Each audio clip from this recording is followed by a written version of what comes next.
is the Big O Show. This is the Big O Show.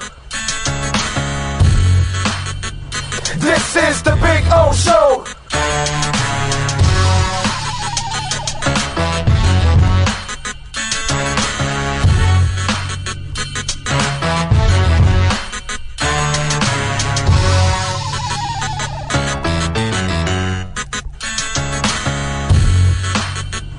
This is the Big O Show. This is the Big O Show.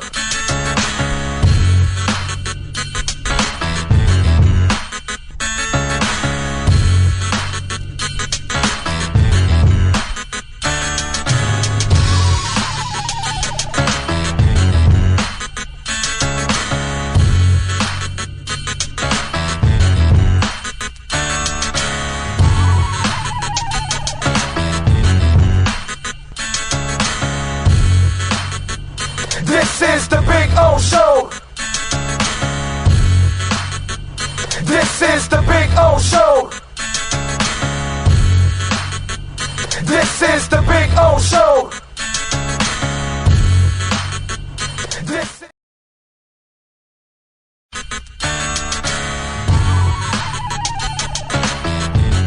So here we are. I wanted to show you the backyard again because we had some trouble last time, but you know, cuttersedgepro.com does some amazing stuff, and they're the boys and the girl. They're having fun. There we go. Right, Maiden? Right, Bono? There we go. They're having fun. I'm having fun. Look at our Sylvester palm. It is beautiful. We got another one in the front yard like that. You can take your home and landscaping to the next level. And the artificial turf, look at that. Look at that. The two dinosaurs going at it, huh? Look at that. Gotta love the dinosaurs. Look at them. They like to bite each other's legs. That's what they do. They play with each other and then they bite each other and they piss each other off. It's fun. One is Bono, which is the one farther away from you, and Maiden. She's the girl right here. She's a badass. That's for sure. So anyway, see the flowers are coming out. Very nice. cuttersedgepro.com, folks. This big tree there will start budding that I'm showing you there soon. It'll have all kinds of flowers. I'll post another video and I'll show it to you. This is a backyard where everybody gets to hang out. Over there in the corner there, I put the barbecue and cook. So that way it's the farthest away from the house, you know. If I light myself on fire or somebody else, we're out in the corner away from everybody. There you go. So you can get some flowers coming out, which is a beautiful thing. And I swear by this artificial turf, it always looks phenomenal. I don't have to cut it. I don't have to water it. And so I'm saving a lot of money, hundreds and thousands in the long run, because I'm not watering or, of course, cutting the grass. And you know, here in South Florida, we cut the grass like every 10 to 14 days.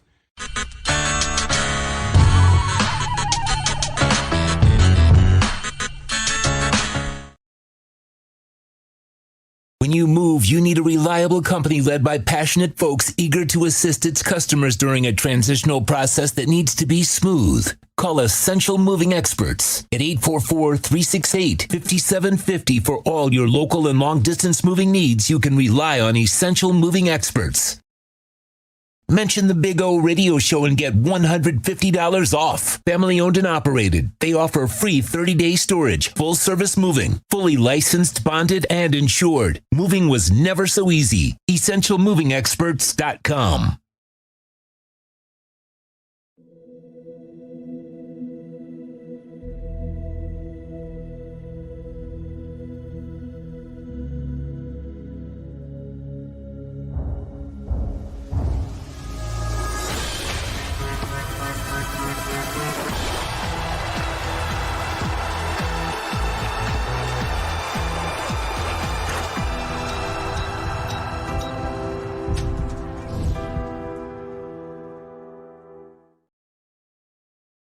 For over 16 years, EJDConstruction.com has provided South Florida residents quality craftsmanship, accurate project management, and exceptional service. That's why EJDConstruction.com is an A-rated member of Angie's List and the Better Business Bureau. When you're looking for the right custom home builder for additions or home remodeling, please call my friend Eric at 305-433-4843. That's 305-433-4843 for EJDConstruction.com.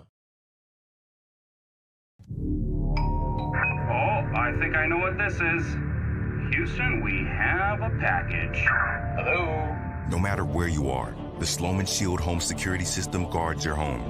With next-gen perimeter protection, 24/7 monitoring, and interior motion sensing. And right now, get a free Sloman Shield security system and doorbell camera, all professionally installed, for free.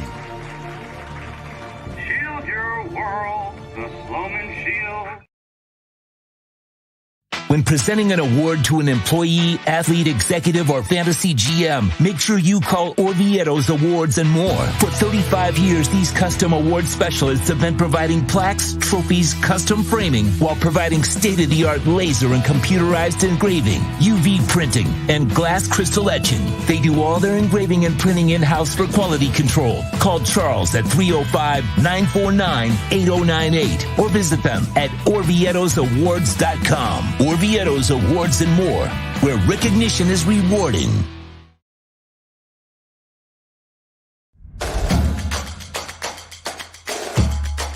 Welcome to Caneswear. New store, new items, same great experience. Family owned and operated since 2010, Caneswear has the latest merchandise from the Miami Hurricanes, Miami Dolphins, Florida Panthers, Inter Miami CF, and more. Come visit us at our store in Davie on University Drive, just south of 595, or online at caneswear.com. Caneswear, the spot Miami fans shop. With more than 62 years of litigation experience handling insurance disputes, Welton Rayum is committed to resolving even the toughest insurance claims quickly. At Welton Rayum, they don't get paid unless you win. They handle complex personal injury claims caused by the fault of another in both state and federal courts. They handle auto, trucking, motorcycle, slip and fall, and bicycle accidents. Call 954-966-4646. That's 954-966-4646. Welton Rayum can help.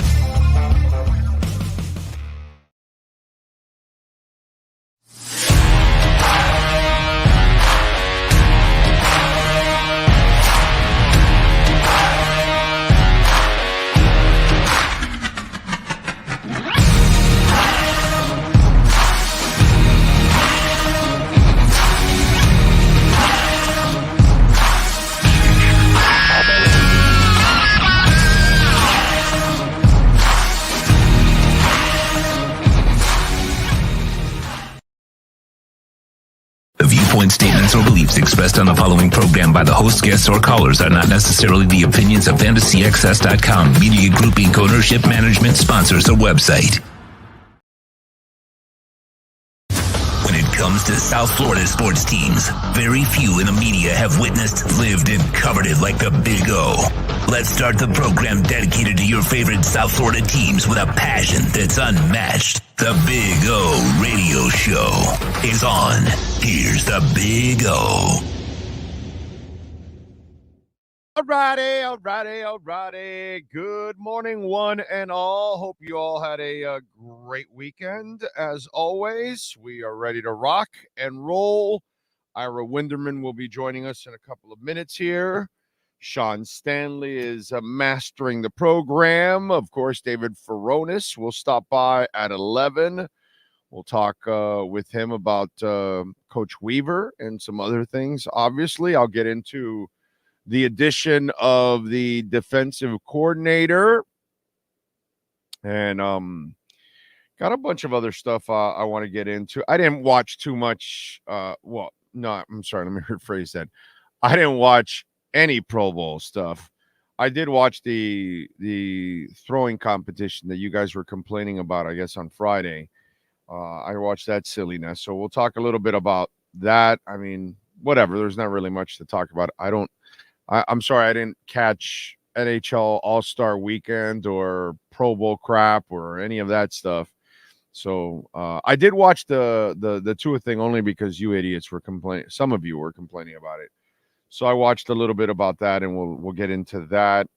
What else we got going on? Heat, obviously.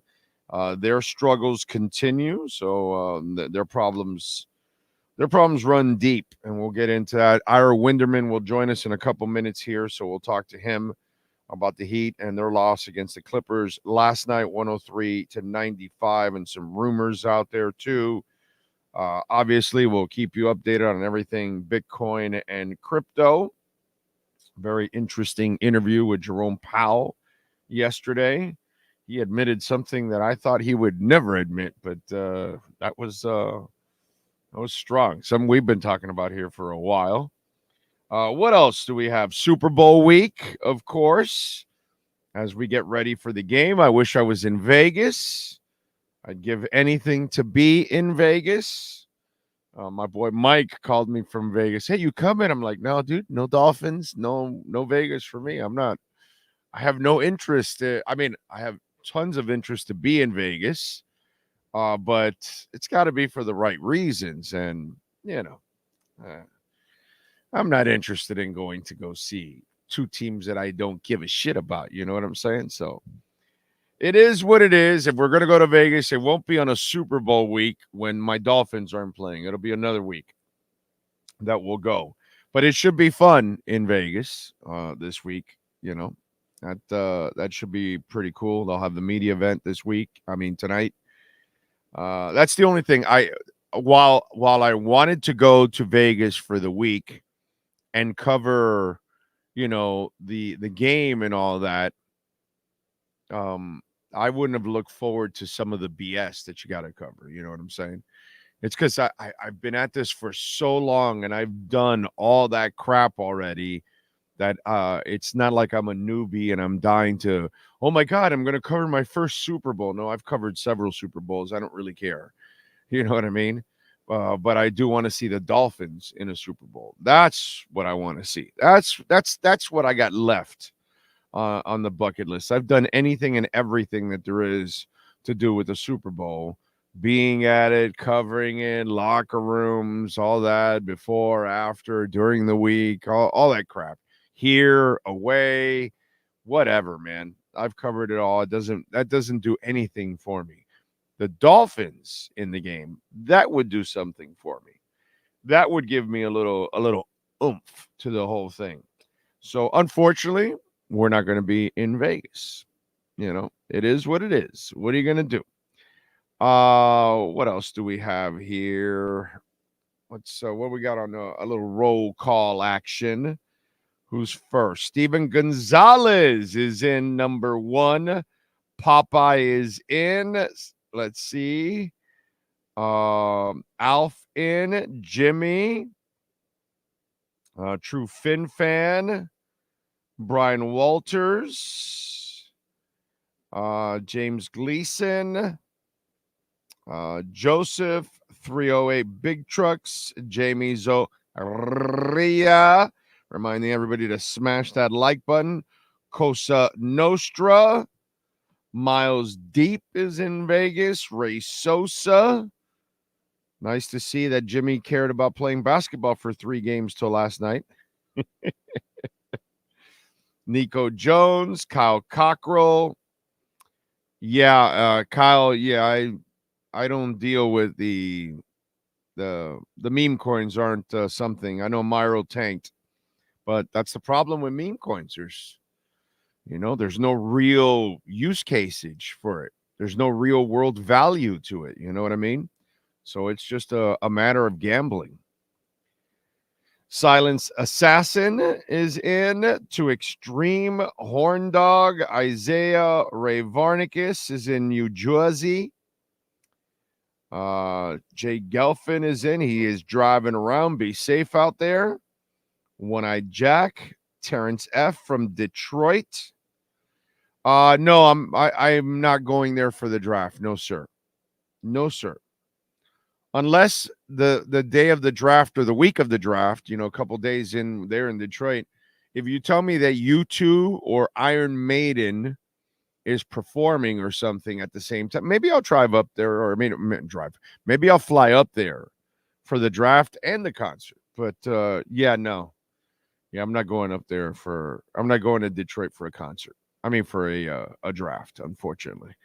Dude 67, Alexis Palenzuela, Gus 1388. Too Extreme. Mr. Oliveira is in. Lisa Rose. Kahuna Cougar. Eric, how you doing, my man? Rolinthia and Eric, nice to hear from you. Haven't heard or seen from you guys in a while. Glad you guys are doing well. Chad is in the house. Tony Masker, Angelo De Jesus, Mike LJ. I just bought a new boat. When I have nothing better to do, I'll worry about a new DC. We'll get into the DC talk after Ira, and I'll explain some stuff that I think we're all getting a little too. The whole thing about the Weaver thing is a little overblown, but we'll get into it, and I'll tell you the way I'm looking at it. Skylar Timpton, Dude 67, Eric Scott, George Ceballos. It's so hard to watch the Heat nowadays. Any comments on trade or rumors? We will talk to Ira in just 3 more minutes. I saw one report which is depressing, so we'll run it by Ira. Brian Landis, NorCal is waking and baking in California, and soggy and wet California. So let me get this straight. California's got earthquakes, mudslides, floods. You're now getting the back end of hurricanes because they're now coming up the Pacific there, and they're going up the West Coast from the south. So you're getting remnants of that. You got forest fires. You've got snowstorms in sometimes like warm weather time in the northern part of California. Crime is through the roof. I don't know. I'm not sure. I just want to visit California and get the hell out. You guys have too much shit going on in California. I just want you to know that. You got way too much shit going on in California. And you people in Oakland, my God, you're losing your in and outs. You're losing every business left and right. They're leaving because of crime. I don't know, man. California is a mess. I think you've had 2 towns in the last 4 years disappear because of a fire. Yeah, they literally had 2 towns that completely burned down to the ground. An entire town. That's some shit. I don't know what goes on there in California, but it is extreme, dude. Jesus. That place is more volatile than crypto. Okay? I mean, think about that. Crypto is volatile. But California is a hell of a lot more volatile than crypto. Wow. That thing is extreme, dude. Extreme, NorCal. It's amazing how you people in California put up with it. Anyway, all right, let's roll. Let's talk a little basketball with Mr. Ira Winderman and our Acura Pembroke Pines Miami Heat and NBA report. Heat fans, time for the best insight of your favorite team with insider Ira Winderman, exclusively on the Big O Radio Show. It's the Acura of Pembroke Pines Miami Heat and NBA report. Here's Ira Winderman. So when you go on traveling, right, you stop in California, you bring a raincoat, a gas mask, how many things do you take to protect yourself over there? Galoshes? What do you got going on there? I got no problem with California except for the traffic in LA and the traffic, I guess, in San Francisco. That too. I forgot the traffic. Holy shit, they got a lot of stuff going on in California, man. That is crazy stuff. You know what's even crazier? Some guy named Matt Moore. I thought he was a quarterback. You know what I mean? But apparently the guy also works for the Action Network, and he says we're rumored to Kelly Olynyk and his expiring contract at 32 years old. Tell me it's not true. He'd have had interest for a while and figure on a short-term basis, they need to get more height in the power rotation. They've made this kind of move the last couple of years. They brought in Dwayne Dedman, didn't work. It did initially, Big O, if you remember. They brought in Cody Zeller, didn't work in the playoffs, but did initially. They need more height. They need another big man so that when Bam, who's not the biggest big man anyway, goes out, yeah, the Kevin Love thing works off the bench, but they need a little bit more bulk. The thought is Kelly gives them size. Kelly can be a stretch four and get it done also. There's always been a fascination, and as you know, Big O, they've always brought back players. They've always looked at guys that they felt fit in the system, that they knew were Heat culture type of guys. So it's a matter of what the Jazz can get for them. I think it is possible if the Heat can come up with the resources. The Heat do not have a lot of chips left right now. But as I wrote in my Sunday column at the Sun-Sentinel, I think a little bit more bulk in the middle, just to have it just in case is needed. And I think a point guard who can defend quick opposing point guards is needed also for that defensive presence. So Thursday might not be a huge day. If it is, I'll jump right on the Big O show. But I think that there are small little ancillary moves that would make the Heat nominally better. And when you're in 8th place, nominally better to get to 6th place is meaningful. Is it worth it? Is it worth what kind of chips are we talking about? Are you giving up? That's the thing. I'm not giving up another first-round pick. I didn't like giving up the first-round pick for Terry Rozier. So it's just a matter of if you think you can't re-sign Caleb Martin and you're going to lose him for nothing, is there something more you can get at the moment? That would be the kind of guy. I know you're a Nikola Jovic fan to a degree, but again, this is a live-in-the-moment team, something like that. I think it would be a smaller piece. The problem will be matching contracts. Once you gave up that Kyle Lowry contract, you don't have a lot of money to make it mesh right there. So, look, that's a smaller piece, might be part of a multi-team deal, but that's what I think. This is the kind of stuff also that can happen on the buyout market. I'm not saying Kelly's going to force his way out of Utah, but depending where the Jazz stand in the Western Conference race, he might say, hey, final year of a deal, want to finish it on my terms. I've been the good soldier. So as much as the trading deadline, February 8th on Thursday for the Heat, I would look at the March 1st buyout deadline because I do agree. I think the Heat's moves now after the Rozier trade will be mostly in the margins. You know, Ira, again, see, here's my thing. I don't know how much those kind of moves are really going to make because, you know, I'm watching this team last night and you're 8 of 30 from three-point range. This team cannot shoot threes. It's just not a team and this is a league of threes. Well, last night you didn't have Hero and Duncan Robinson, so that's a little bit of an exception kind of game to a degree. I understand overall the percentage actually is not bad this year. They're not shooting enough of them. They're not always shooting the right ones. But I just wrote that at the Sun-Sentinel is this offense. Here's the problem, Big O. In an offensive league, you've got to be offensive. I understand winning in the mud. Spo wants to play with defense. You know what? You've seen this in football where you can have the great running game, but you got to have the passing game. You've got to adjust to the times. The Heat right now, this Heat roster, this Heat system, put it in the 90s, you got a great team. Put it in the 2020s, and you've got a problem. The Heat are still too stuck, to use their word, in the mud. It's an offensive league. It's a three-point league. You can't keep shooting these two-pointers. They're trying to convince Tyler Hero not to. That's Terry Rozier's game that they traded for. They are playing Stone Age offense in a high-tech offensive league. I agree. I don't. So why do you keep burying yourself in the abyss? Why not just get the hell out of this already, dude? Why do you keep putting yourself in this position? Why not get out of these contracts? Why not start moving forward? You're actually doing a decent job of drafting and developing. You've got a young core. Let's move ahead. Let's start getting players that fit more of what you're going to do. You're going to have to go through a rough patch, but it's almost, I get it. We've had a nice run here, but that's because the chef in the kitchen maximizes all this, but he does things that nobody else is ever going to do. You're never going to win with this kind of team. It's obvious, dude. Just watch it every night.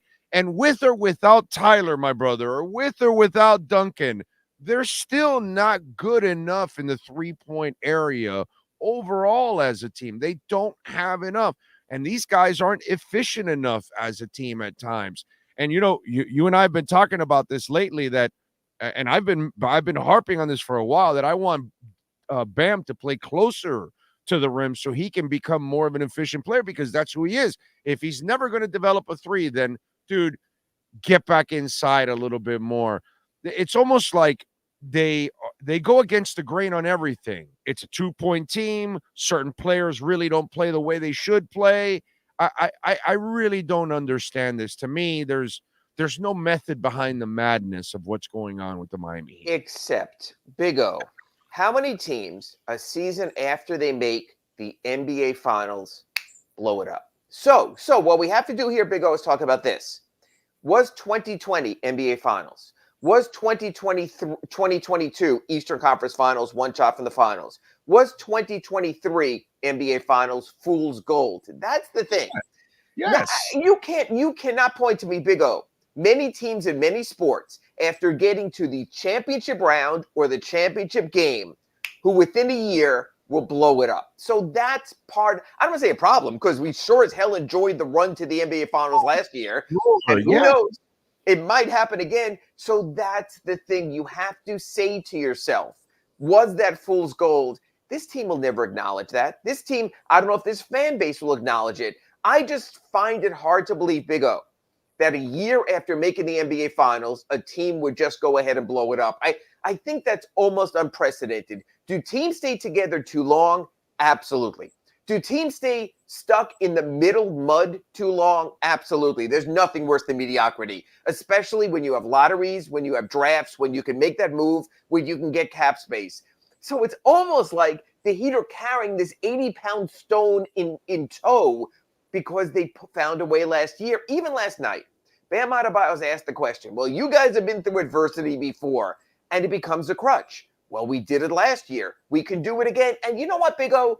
I might still be doing Acura Pembroke Pines reports from the playoffs in May and in June. You just don't know with this team.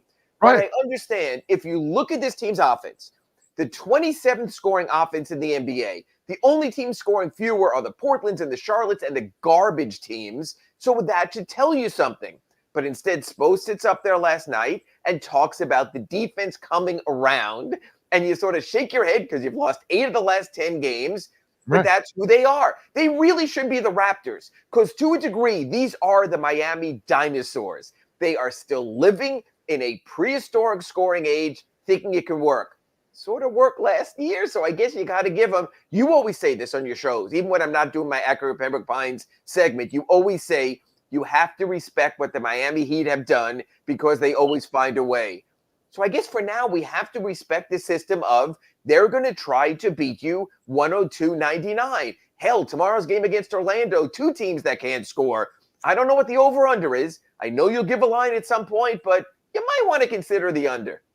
Yeah, no, and listen, this is a weird dynamic because covering sports for a long time, you think you've seen everything, right? And then all of a sudden something happens that you have never seen before.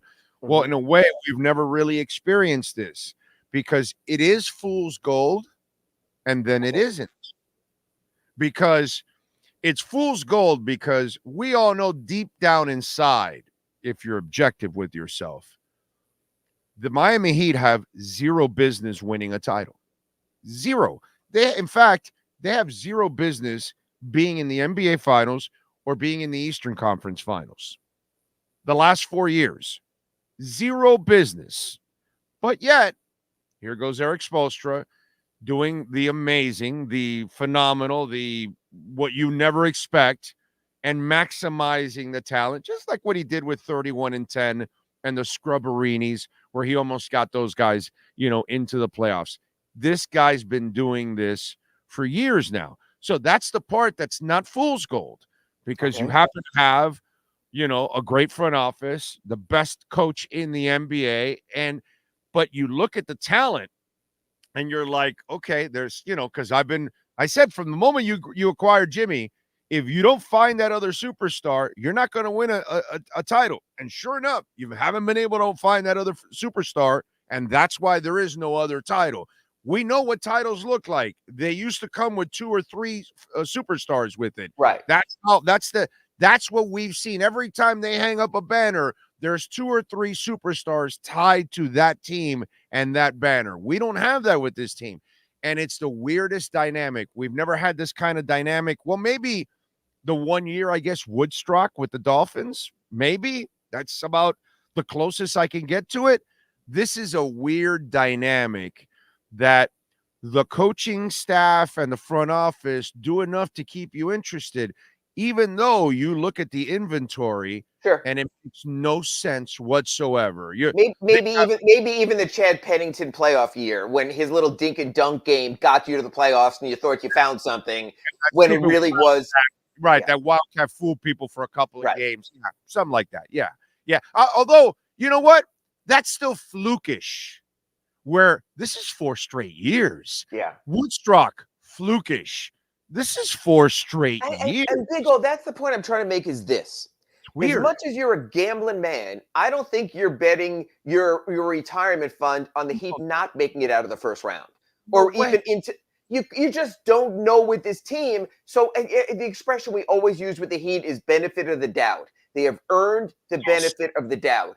But are they playing 2024 style basketball? No, they are not. They are trying to get their way to fit in somehow, square peg, round hole, to still make it work. And it might. And they did win 7 in a row at one point this season. And they were 8 games over 500 at one point this season. And they did seem positioned. So maybe it comes around, maybe it doesn't. But I do agree with one part you're saying. And this was even true of the 11-30 and then 30-11 finish with the Willie Reed team and those players. This team is mismatched, and I think they know that. But you know what? It's hard to create the perfect team. The Lakers don't have the perfect team now. The Warriors don't have the perfect team. So at least they're trying, like with the Rozier trade, to see if they can make something happen. And maybe it is Tyler going out. And maybe it is Jimmy when they sit down this summer going, yeah, there's no 2-year extension, Jimmy. You're either going to play it our way or we'll play it a different way. People who are just only listening, Big O shaking his head right now. I totally get that. So that's the thing. I do think you have to let it play out one more time. I don't think it'll be that detrimental for the future because you can trade Tyler in the offseason. You can work something with Jimmy if he doesn't want the extension. And like we say, you can still turn to the young enough kids in the Bams and the Jaime Jaquez's, and you will find your Kevin Loves. You'll find your fill-in pieces also. But right now, it's hard to envision them threading that needle to get deep into the playoffs with this offense and this approach and this style, unless playoff Jimmy Butler reemerges from the dust like he does at times. And team 3-point, because they couldn't shoot threes last year. And they could last year in the playoffs. Boom. So last year it was Gabe Vincent and Max Strus. Maybe it'll be Josh Richardson this year. Maybe it'll be Hayward Highsmith or Caleb Martin. Doesn't seem possible. But I got to tell you, after that first play-in loss to the Hawks, no one was high on the Heat then, nor were they in the fourth quarter against the Bulls in the win-or-go-home game, and then Max Strus gets hot. So, hey, it only takes a moment, but we've yet to see that moment. I agree. Yeah. By the way, the Gabe Vincent signing didn't go well for the Lakers. It's Kendrick Nunn all over again. A guy who plays well with the Heat, had an injury past, shows up. The injuries are nonstop. Kendrick Nunn basically never played for the Lakers before he was dealt to the Wizards. Gabe Vincent's the same situation. There is talk right now that Gabe Vincent might get traded because he's on a favorable contract at Thursday's trading deadline. So there might wind up at the end of the day be no Gabe Vincent era. And that shows how hard it is to get someone else's project to work in your system. The perfect example is the Heat had 2 guys leave this offseason. Gabe Vincent didn't work out for the Lakers. But you know what? Max Strus has worked out fantastically as a do-it-all player, playing shooting guard, small forward, power forward for the Cavaliers. So it is that sort of hit and miss kind of thing. The Heat load up these guys. Some guys hit like a Max Strus. Some guys turn into Kendrick Nunn or now maybe Gabe Vincent. By the way, what Strus is doing is actually rare for one of those kind of Heat free agents. Usually, the Heat project players who've gone elsewhere mostly have struggled. Another turnaround story to a degree now is Derrick Jones Jr. is starting for the Mavericks and playing well, but he also went to Chicago and to Portland and didn't right away. So very few of these Heat project kind of guys wind up thriving somewhere else because they need the Heat system. Max Strus was always different. He was more of his own man. And he was the kind of guy you could see that, hey, this guy knows it. He'll adjust to the system in Cleveland. He'll adjust somewhere else. He gets it. That makes him a little bit different. Sometimes you've got to deal with the player's body, and it's worth it. Joe Burrow's been injured several times in a very short career with the Bengals. What are you going to do? Get rid of one of the best quarterbacks in the league? No, you're not going to do that.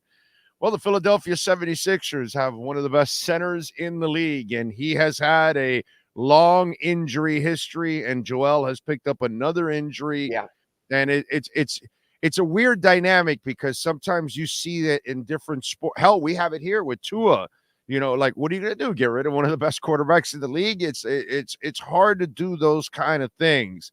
And with Embiid now, this is devastating, for the Sixers. But again, what are you going to do? You got to kind of live. You got to take the good and the bad. It's sort of like Tyler in the playoffs. He can have great seasons, and then in the playoffs 2 years in a row, he goes down in the playoffs, can't make it to the finish line, and you wind up losing a key component. So it's not only players who get injured, it's when they get injured. And are they there for the biggest moments? That's what matters most. Yeah, and the Embiid one is probably going to bury the Sixers now. Oh, right. I mean, they were great record with him, 2-10 without him. They traded Harden because they wanted the Maxey Embiid chemistry. Now they sort of need Harden, who looked very good, by the way, last night for the Clippers. So you know what? You build your team on something. Hey, it's the same in every sport. Injuries at the end of the day will kill you. All sports are based on superstars. The NBA is the only sport where you only play 5 at a time. So losing your key component means that much more. What do you got going on the Sentinel so folks can check you out? Well, you know what? People don't understand. When I write Ask Ira, I take from the mailbag the questions people ask the most. So the other day I answered the question, should Tyler come off the bench? We've spoken about it in our Acura Pembroke Pines reports and other people. And people got back to me. It's not fair. Why are you pointing to him? So today I raised the other possibility. Might Terry Rozier off the bench be a way for this team to go, to get another defender in the starting lineup, to get someone who works better with Tyler Hero? Look, Terry came in, obviously was told he's going to be a starter, but things change. You want to maximize it. So in my Ask Ira, I investigated and looked a little into that. And you know what? If you remember, Big O, after the All-Star break last season, the Heat changed it up. Caleb Martin was starting. They started Kevin Love. I think you play it out to the All-Star break, which is 6 more games. And I think then, when you get a week off, I think Eric Spoelstra has to go into the laboratory. And to use his phrasing, has to look at everything and anything for that stretch run that was so productive for the Heat at the end of last season. So maybe that's a possibility. And then I wrote my seemingly once-a-month story, why can't the Heat score? And I spoke to Bam and Kevin Love and Josh Richardson because you have so many weapons here. Jimmy could score, and Tyler could score, and Bam could score, and Jaime Jaquez can score, but they can't score. And at first they're telling us there's too many injuries. Now they're telling us there's too many scorers. Got to figure that out. So it's what you and I spoke about. Yeah. The only thing I don't like in this conversation is too much accommodating for Tyler Hero. I'm kind of tired of accommodating Tyler Hero.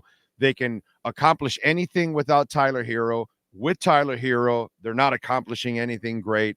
We are hanging on to the scow in the bubble, and we're all waiting for that moment to come back, and that moment has never come back.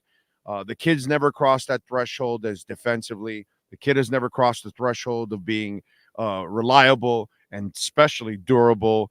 To me, I'm kind of tired of trying to, like you just said, now you start, Terry Rozier doesn't play well with Tyler. Well, Tyler doesn't play well with anybody, okay? Because they don't accomplish shit. And Big O, and the point to that being, if you give a guy 4 years, $120 million, you're married. You put a ring on it. That's the difference. And once you put a ring on it, you can't walk away from it, because if I'm Mickey Arison and Nick Arison, I'm saying, like, wait a minute. You guys made the decision to give this amount of money to this guy. Make it work. So the decision with Tyler is not a now decision. The decision with Tyler is a year ago decision at his rookie extension. Once you paid for it, once you put a ring on it, hey, you're wedded to trying to make that work. You can wed Katya all you want, dude. You can still put Katya where you want to put Katya. Out of this part, I'm out. And just say, hey, yo, brother, I need you off the bench. From here on out, you're better suited off the bench. I don't care. And maybe after the All-Star break, we see someone like that. But either way, he has to be a prime component of your rotation at $30 million a year. I have no problem with that, Okay. but I think off the bench is the best place for Tyler Hero. Tyler Hero, since the bubble, has never proven to really be that difference maker you must have in the starting lineup, because he doesn't bring it defensively to add some balance, and offensively he's still too inconsistent as it is. So, to me, I just would rather have him off the bench, and let's see if Terry and the rest of these guys, and by putting him on the bench, I have a better chance of bringing somebody off the bench that actually will give me offense and defense at the same time. Maybe set a better tempo to start the game. I don't know. I'll talk to Spo. I'll tell him what Big O thinks. Yes, please. Spo, put his ass on the bench. Follow him on Twitter at Ira Heatbeat. Catch his work at the South Florida Sun Sentinel. Make sure you subscribe. Ira, as always, thank you, my brother. We'll catch up next week. Catch you next week in our Acura Pembroke Pines report. Thanks, Big O. Thank you, sir. And, of course, the great people at Acura Pembroke Pines. They have got it going on 15601 Pines Boulevard, just off of I-75 in Pines. They got a large selection there. They got a lot that is loaded with a bunch of brand new vehicles and a lot of certified pre-owned vehicles, and they look like they're brand new. Right now, the 2024 Integra, you can get it for $329 a month. The 2024 RDX, $459. The MDX, $499. We've got the customer appreciation sales event going on right now at the #1 volume sales dealership in the United States. I was about to say Southeast, because they've been #1 in Southeast for like 13 years, but now they are #1, because they were like #2, #3 for many years. Now they took over the #1 spot in the United States, and that is Craig Zinn's Acura of Pembroke Pines. You've been listening to the Acura of Pembroke Pines Miami Heat and NBA Report with Ira Winderman. When you're looking for award-winning service and great deals from the #1 volume Acura sales dealership in the Southeast United States, you go to Craig Zinn Acura of Pembroke Pines at 15601 Pines Boulevard in Pembroke Pines. All right. Thank you all out there as always. Appreciate you all. It's just the Heat are. It's a weird bunch, man. It's a weird dynamic. There's no shot you feel this team should win a title. None of these last 4 years or this year. And yet they go farther than any of us ever expect.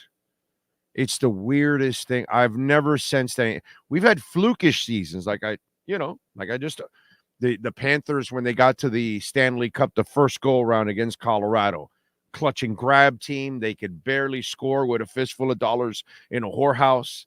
I mean, if they got 2 goals in one game, that was like watching these Panthers with only 4 or 5 in a game. Okay? That's like normal for our Panthers now. Those Panthers that got to the Stanley Cup in 96, if they got a second goal on the night, that was like high-powered scoring, and they got to the Stanley Cup. Woodstock year, freakish, flukish, got to the Super Bowl. I think Ira had a good one there with the Chad Pennington year and the Wildcat crap. You fooled a couple people, especially the Patriots. You picked up a couple cheesy wins, and it got you the division. You snuck into the playoffs. It was an aberration. Totally flukish. But that's how flukish seasons happen. It's just 1. This is 4. That's crazy. 4. How do you do that? We've never been involved in anything like this. I've been covering sports here for 34 years. I've been following sports for 50 years since I was a child here. I think I've seen any and every scenario out there. I've seen, for any team, I've seen most of the flukish seasons. I've never seen anything like this with the Miami Heat. Never seen anything like this. I don't count them in at all ever to win a title under this bunch. But somehow or another, they get a hell of a lot farther than I ever thought they would. Now, I don't have a problem with a rebuild because they have already proven to me that they're a great franchise. They bring titles. tons of winning seasons. So I don't mind getting rid of Butler. I don't mind moving on and turning the page and having a transition year or two. I just don't mind that. It doesn't bother me with the Heat. With the Marlins, of course it bothers me because you're constantly a disaster. You never do anything for us. So that's different. So I'm going to treat you differently. I'm going to treat the Dolphins differently than I'm going to treat the Heat. Because the Heat is just the elite organization in town. Everyone strives to be the Miami Heat. That's why they can afford, in my eyes, to take a step back or two and clear out some of this already. Because it's almost like you're chasing your tail, basically, is what you're doing. You're just chasing your tail because you're not going to win shit. But you're making the coach, work his ass off and really be the best coach in the business just to get you to the Eastern Conference Finals or the finals. Like Eric Spoelstra is the best coach in the NBA the last 4 years by miles and miles and miles and miles and miles and miles. It's not even close. Okay? Anybody that's won championships in the last 4 years, they can't even touch his jock. It's really weird. Hell of a dynamic. And it's frustrating also. Because you can't win, yet that dude, that coach, just finds a way to maximize the hell out of everything. All right. Let's see. That fistful of dollars in a whorehouse made me spit up my coffee. There you go, Ray. Sorry about that. Katya about to leave Hero for a more promising business investment. Well, I mean, the kid's producing money.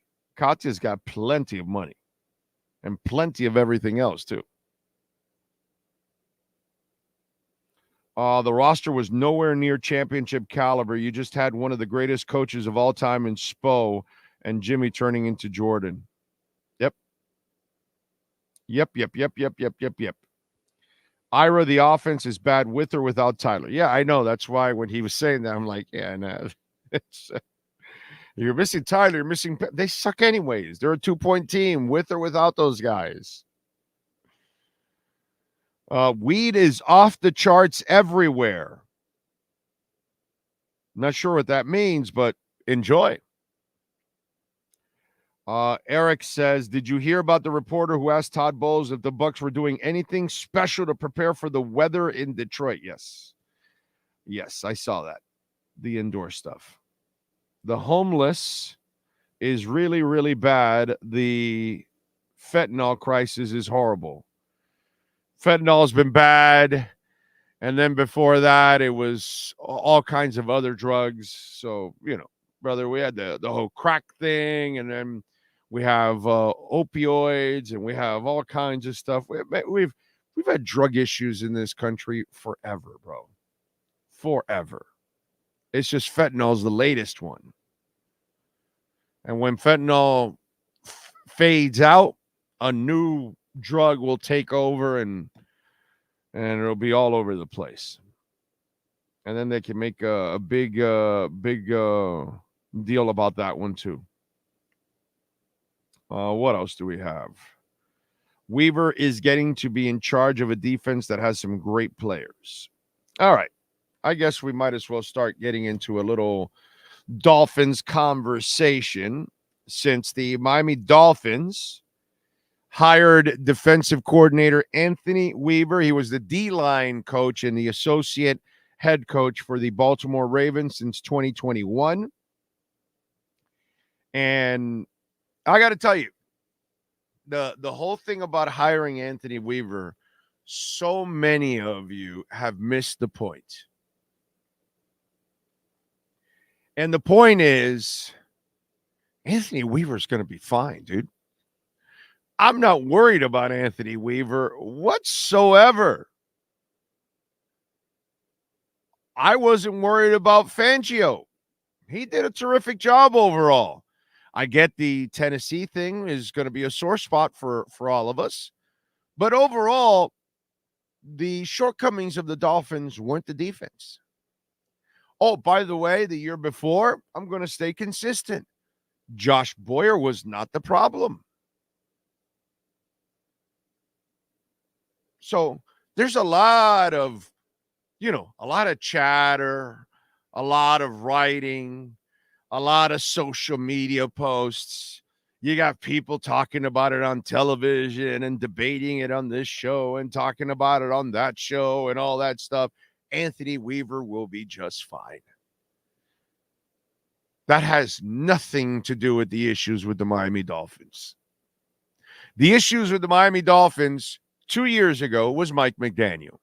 The issues with the Dolphins this past year was Mike McDaniel. And the issue that we need to resolve going into 2024 is Mike McDaniel. It's Mike McDaniel and his undisciplined team.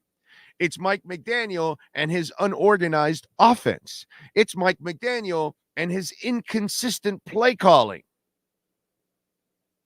So I'm not exactly sure what the big deal is about debate whether Anthony Weaver is going to do well or he's not, or this or that, or what kind of defense he runs, or will he adjust, or will he be more like Fangio, or will he be a guy that will adjust with what's going on? Who gives a shit?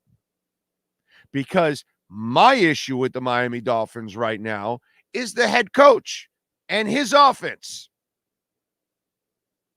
I had no problems with Josh Boyer. I have no problems with Vic Fangio overall. And I know I'm not going to have a problem pretty much with Anthony Weaver. So I'm not exactly sure what the big deal is. Okay?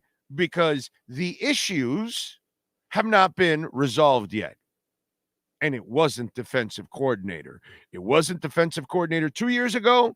It wasn't defensive coordinator last year. And it won't be defensive coordinator this year. Okay? So let's get this shit straight. And let's stop wasting time and dicking around and talking about things that make absolutely no sense. Oh, how will Weaver use this? That what are you worried about?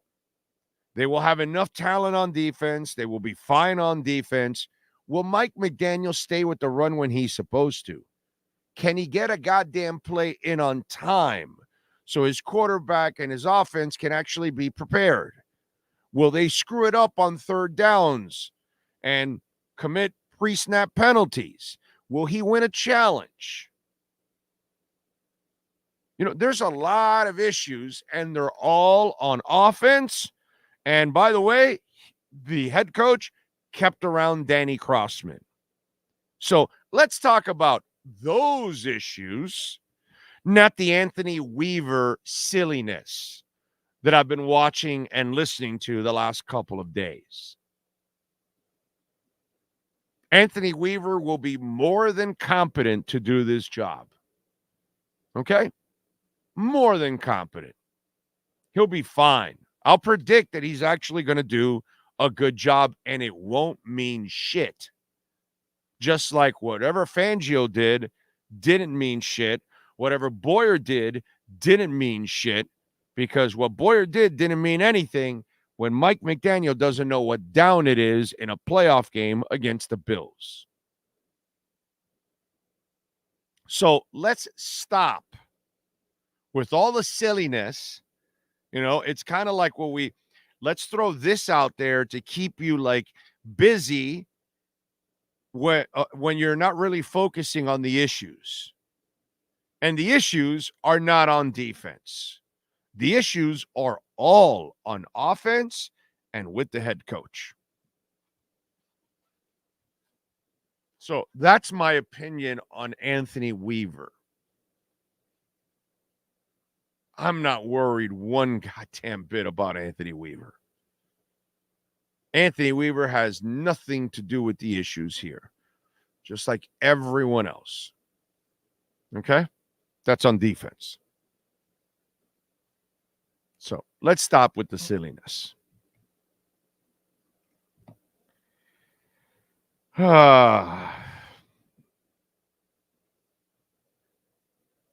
True Fin fan, thank you for the love on the super chat, sir.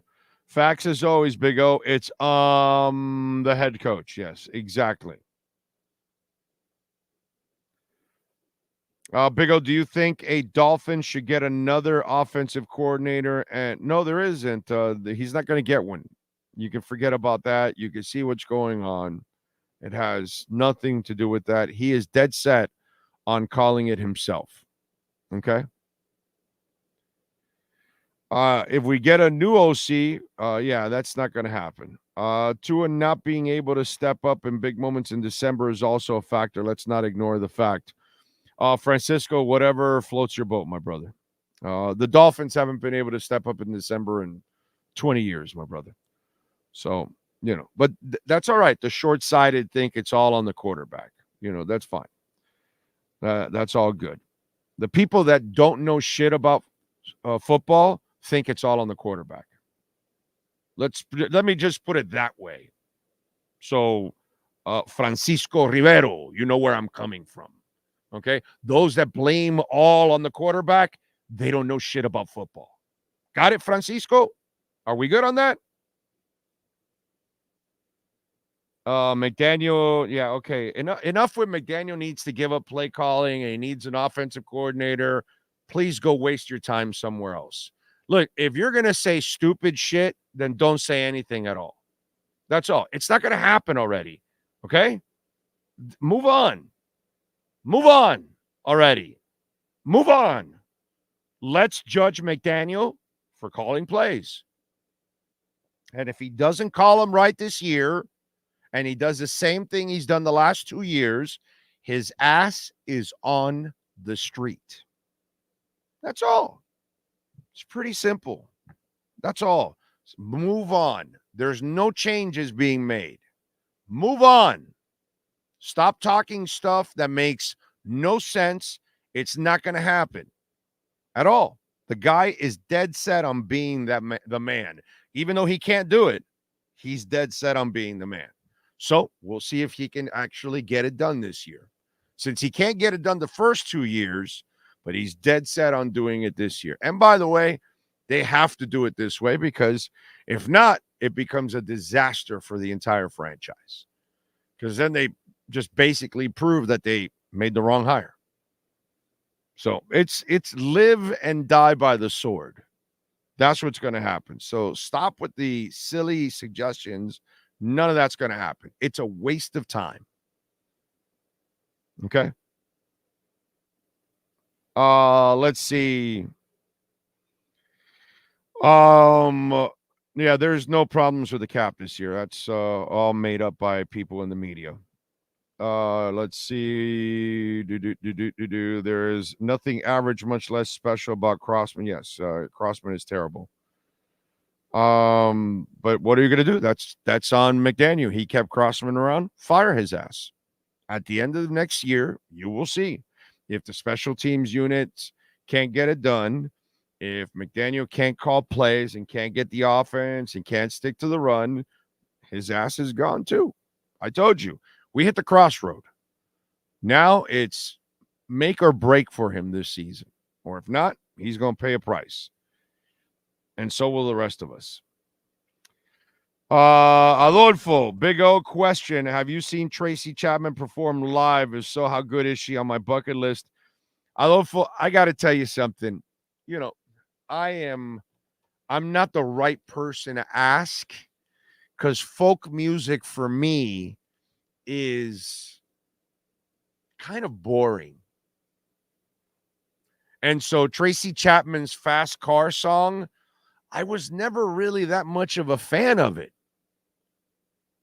Now, I saw on social, I didn't watch the Grammys at all. Okay. I don't watch any award show. I don't watch Oscars, Grammys, Tonys, Emmys, Golden Globes, whatever, dude. I don't watch any of those things anymore. Okay. But I saw everybody talking about Chapman and Luke Combs' duet doing Fast Car. And that's the only song I know of Tracy Chapman. Like, that's her only hit she had back in the MTV days in the 80s when she had that hit, right? And I'm just not that guy that's too much into folky music, so I'm not a good person to listen to of that because I'm a little biased. I find folk music a lot of times, not all the time, but a lot of times to be boring as hell. And the Fast Car song is whatever. Now, I will say this. I watched the Luke Combs version with her. I actually like it. I think it enhanced that song having Combs in it. What do you think about that? But again, I'm not a good judge. Okay.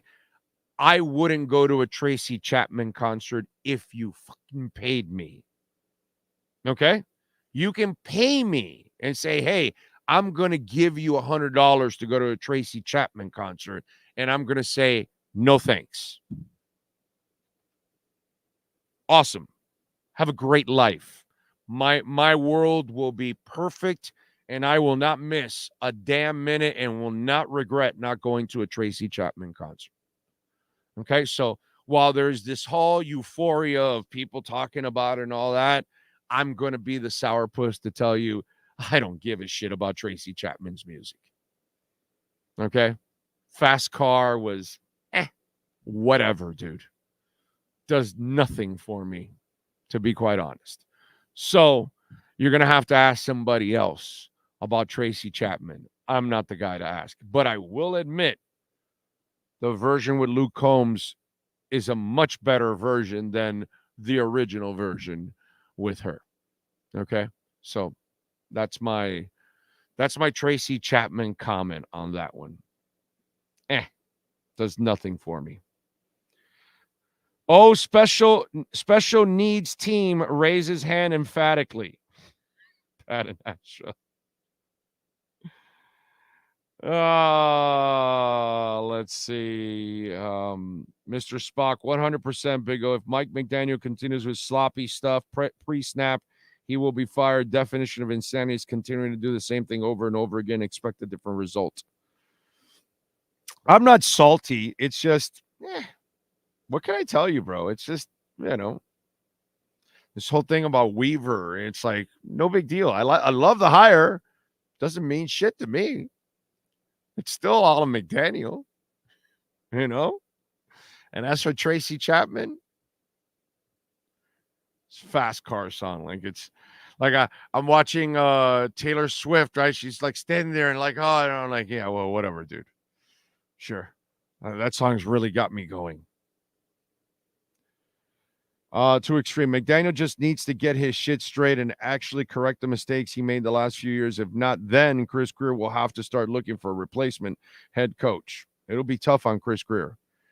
Chris Grier really can't afford to have Mike McDaniel fail. Let's be honest. It's not good for the front office to fail on the two coaches you've hired. That's not going to be good for those three guys.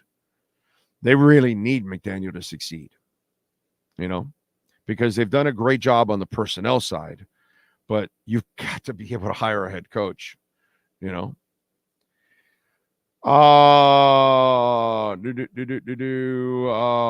Thank you, Sean. Alf is in the house. When your offense is more accomplished unit 6 than 1, then you have the responsibility to be consistent and perform in big games. The system is great. The operation is not. 100%. 100%. It's just there's the lack of organization. You know what I mean?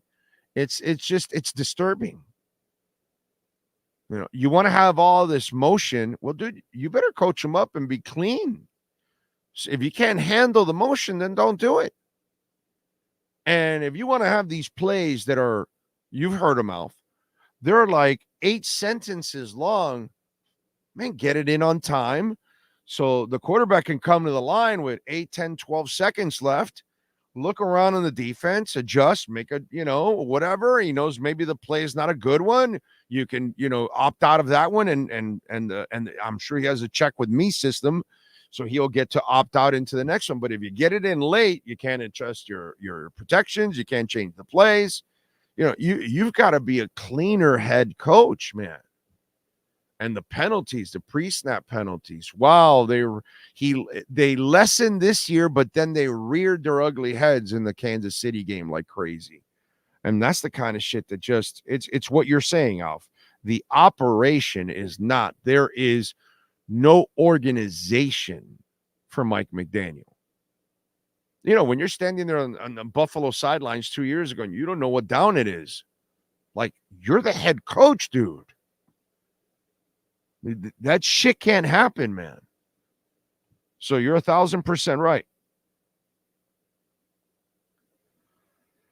McDaniel overthinks the offense, needs play calling that is faster and less dependent on pre-snap breakdancing. Here we go. Ain't no stopping us. Let's see. Jermaine, I have no reason to believe McDaniel will be able to make adjustments to his play calling. Haven't seen it in 2 years as a head coach and play caller. And Jermaine, you, sir, are 1,000% right. Because it's 2 years in a row. And no, not only is it 2 years in a row, for me, the worst part was the lie. Like, he stood there and said, I realized I didn't run enough. I even apologized to Mostert. And then here we go. There's the playoffs, and there's Mostert running like a dog. And it's 3rd and 1 and 4th and 1, and he got you there the entire drive. And you just turn to him and say, F you. We're going to pass now. And you just lied again to Raheem Mostert. You know, that to me was like, really? Yeah. And True FinFest says, Fast Car was a stupid song, in my opinion. Never cared for Chapman's music. It's just, the folky music has nothing for me. Oh, top artist you would like to go back in time to see before they were gone. Mine is Stevie Ray Vaughan. Well, I'm going to go Jimi Hendrix, but I have no problem with Stevie Ray Vaughan. I mean, you know, that's a badass right there. Stephen Harris, good morning. Ozzie Fisher, thank you for the love on the super chat. Remember, you can always make a donation through Cash App or Venmo at Cash Big O Show. Morning, Big O. Would you trade Hill if a team offered a first-round pick? His contract is crazy. Bum, we didn't re-meet in Vegas this week. Had to cancel like you. Yeah. No, you know, what are we going to do, man? Our boys didn't make it to Vegas, so we're not going either. I would not trade Hill. No. I need to fix my offense is what I need to do. Hill's not the problem. Hill's part of your solution, my friend. So I'm sticking with Hill. Do you think the execution is due to poor practice habits? How guys didn't know plays at the end of the year is mind-boggling. Nicholas, whatever it is, poor execution, practice, concentration, whatever it is, you better find a way to fix it. I don't know what it is, but it's consistent. It's been happening 2 years in a row. Big O, good point. They were actually jumping our snap count, and Tua still made it happen most of the time. I know. And by the way, the pass block rate of the Dolphins was like 31st in the NFL. So it wasn't like he was, had this amazing amount of time or anything. But that's all right. It is what it is. Alf says, Fast Car is the Salvan Ahmed of Luke Combs songs.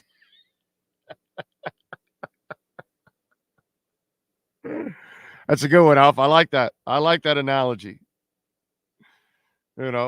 Sometimes I think it's like they make that song and her career more than what it really is. They make it sound like she had this phenomenal career and, oh my God, Tracy Chapman, one of the great artists of all time. No, dude, she had one song. And by the way, that song, I've never met a person in my life that said my favorite song of all time is Tracy Chapman and Fast Car. I can meet people that will say, hey, Queen, this is my favorite song. Van Halen, this is my favorite song. Taylor Swift, this. Beyonce, this. Jay-Z, this is my favorite song. I can hear people say that and see them say that.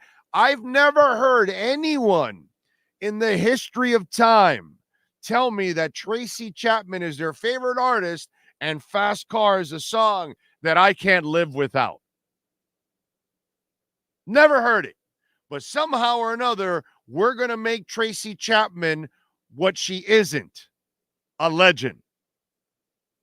We're going to bring her back on the Grammys to sing the one song that she had as a hit, and it's a song that a lot of people could give a rat's ass about. Seriously. I know more people that will tell me Fast Car, big freaking deal, dude. Who gives a shit? I'll meet more people that'll tell me that about Fast Car than I've met people. Oh, no, that's a phenomenal song. Oh, what a phenomenal. Oh, wow. I jam it all the time. Never met that person in my life.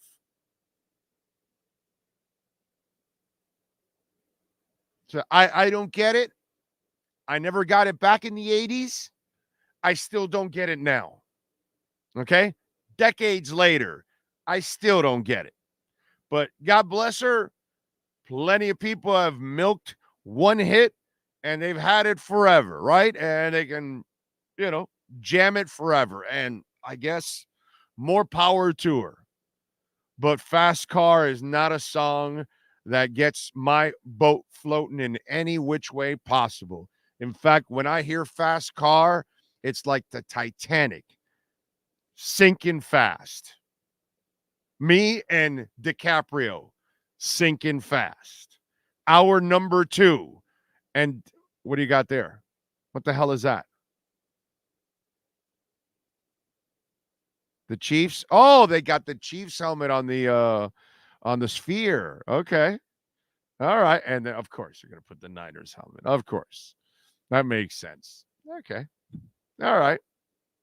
There you go. All right. Hour number 2. And David Furones, we'll ask him if he likes Tracy Chapman and Fast Car. Maybe that's his favorite song. Maybe David Furones jams Fast Car on his way to camp every day to cover the Dolphins. Hour number 2 is next. Oh, great. You have a doorbell camera. Now you have a front row seat to your house getting robbed. They're breaking into my house! Ooh, there goes the TV. I'm sure it'll turn up at the pawn shop. No, not the TV! Just because you can see them, that doesn't mean you can stop them. With Slogans, you get 24-hour monitoring, a free home security system, and professional installation. Plus, free doorbell camera, one that'll actually work for you. Get out of my house! Get out of the house! Call 1-800-ALARM-ME.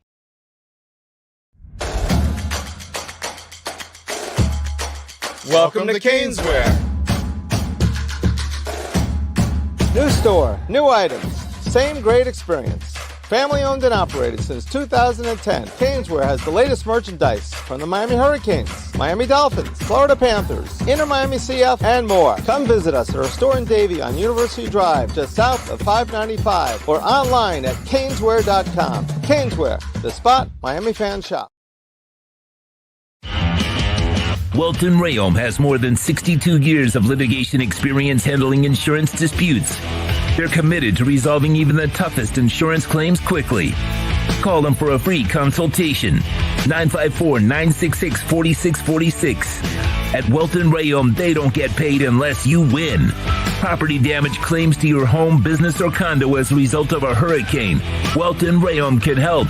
Water, mold, fire, smoke damage, Welton Rayom can help. Call 954-966-4646. The viewpoint statements or beliefs expressed on the following program by the host, guests, or callers are not necessarily the opinions of FantasyXS.com, Media Group Inc. ownership, management, sponsors, or website. All rise, football fans, as the Welton Rayom Miami Dolphins report with David Furones is in session. Walton Rayom has more than 62 years of litigation experience handling insurance disputes. They are committed to resolving even the toughest insurance claims quickly. Call them for a free consultation. 954-966-4646. Here's Miami Dolphins insider David Furones. There he is, Tracy Chapman's biggest fan, jamming Fast Car every day of his life. Yeah, your words, not mine. Yeah, can't say that. Can't say as much. I've expanded in the music I listen to, but I've not expanded there yet. Did you even know that song? No. I'm not aware. And now I saw it all over Twitter yesterday. I was late to now you know Stairway to Heaven. Now you know Stairway to Heaven. Yeah.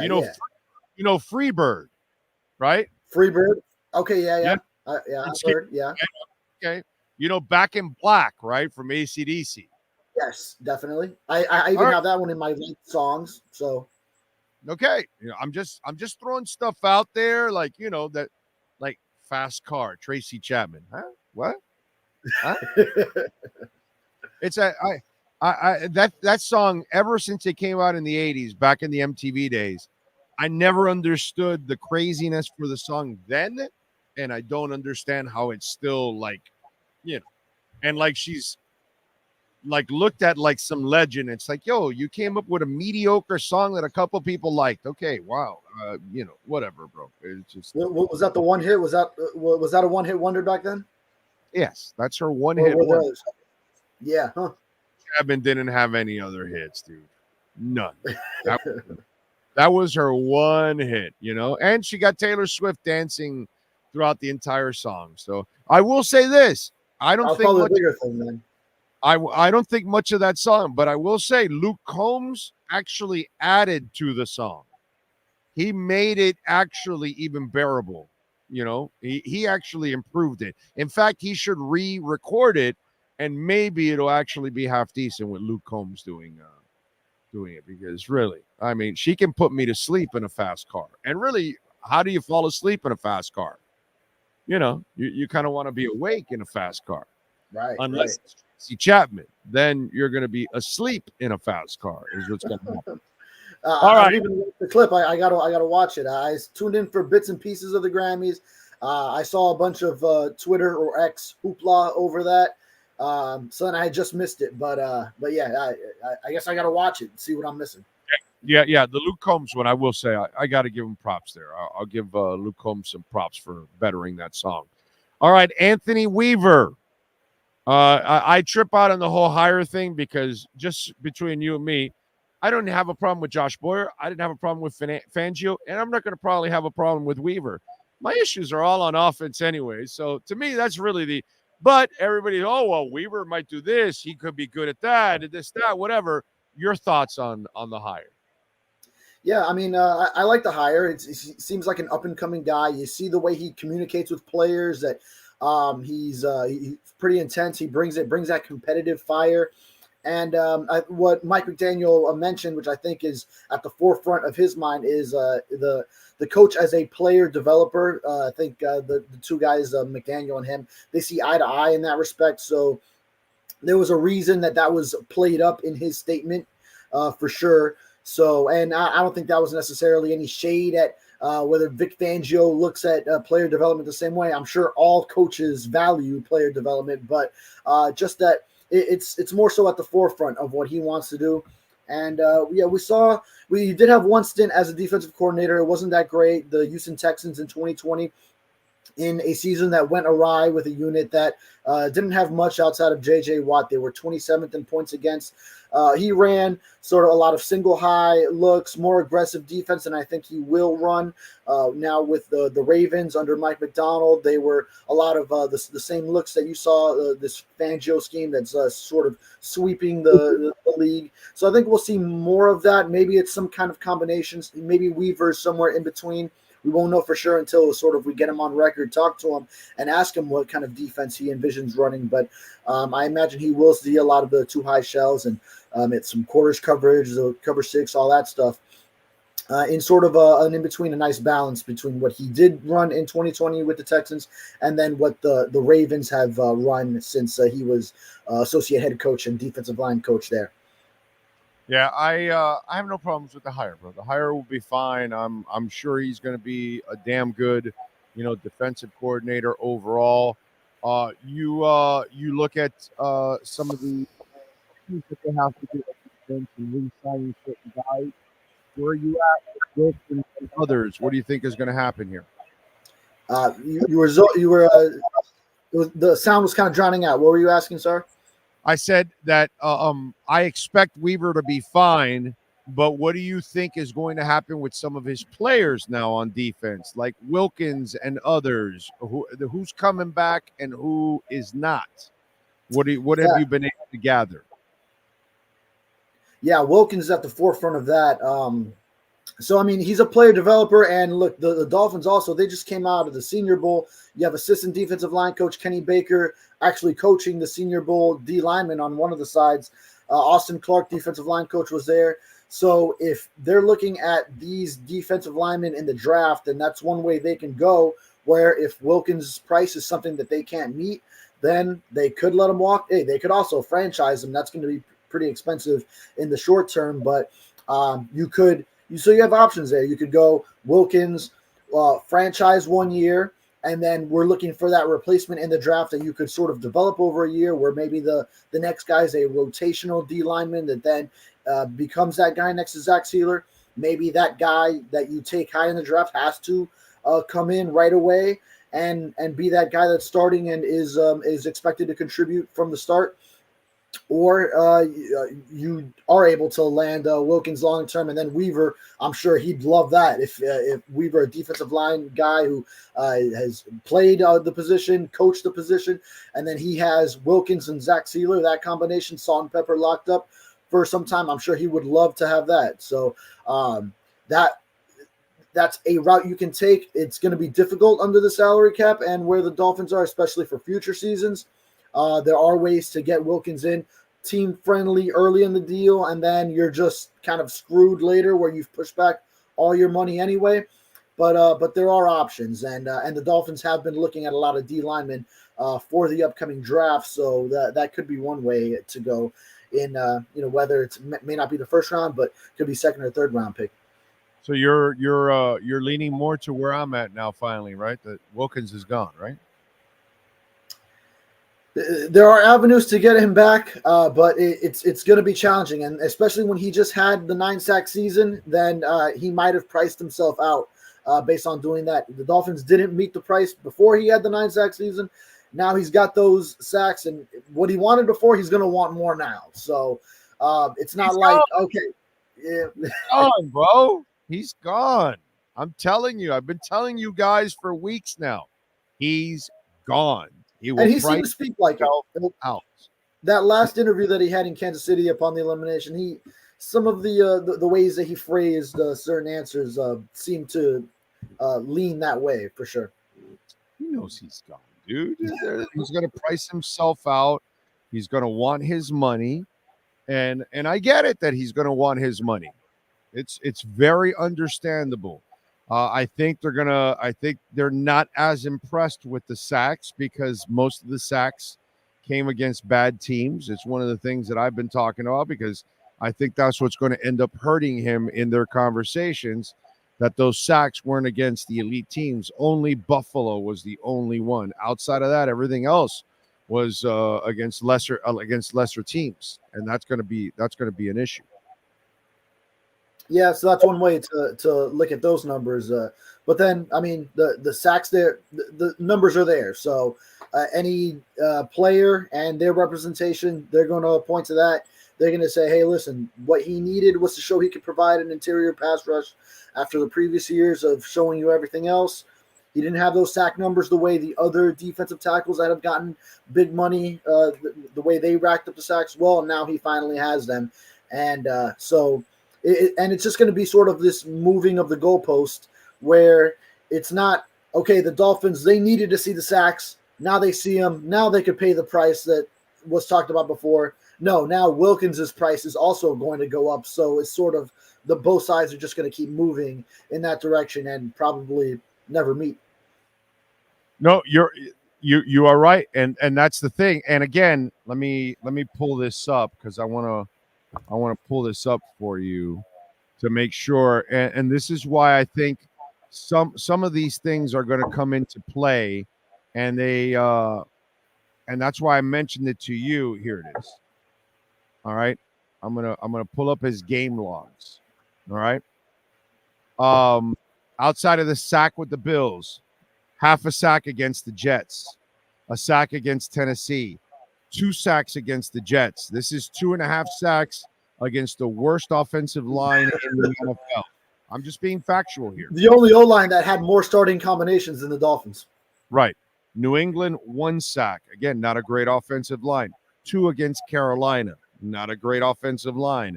Half a sack against the Giants. Not a great offensive line. And another sack against New England. Not a great offensive line.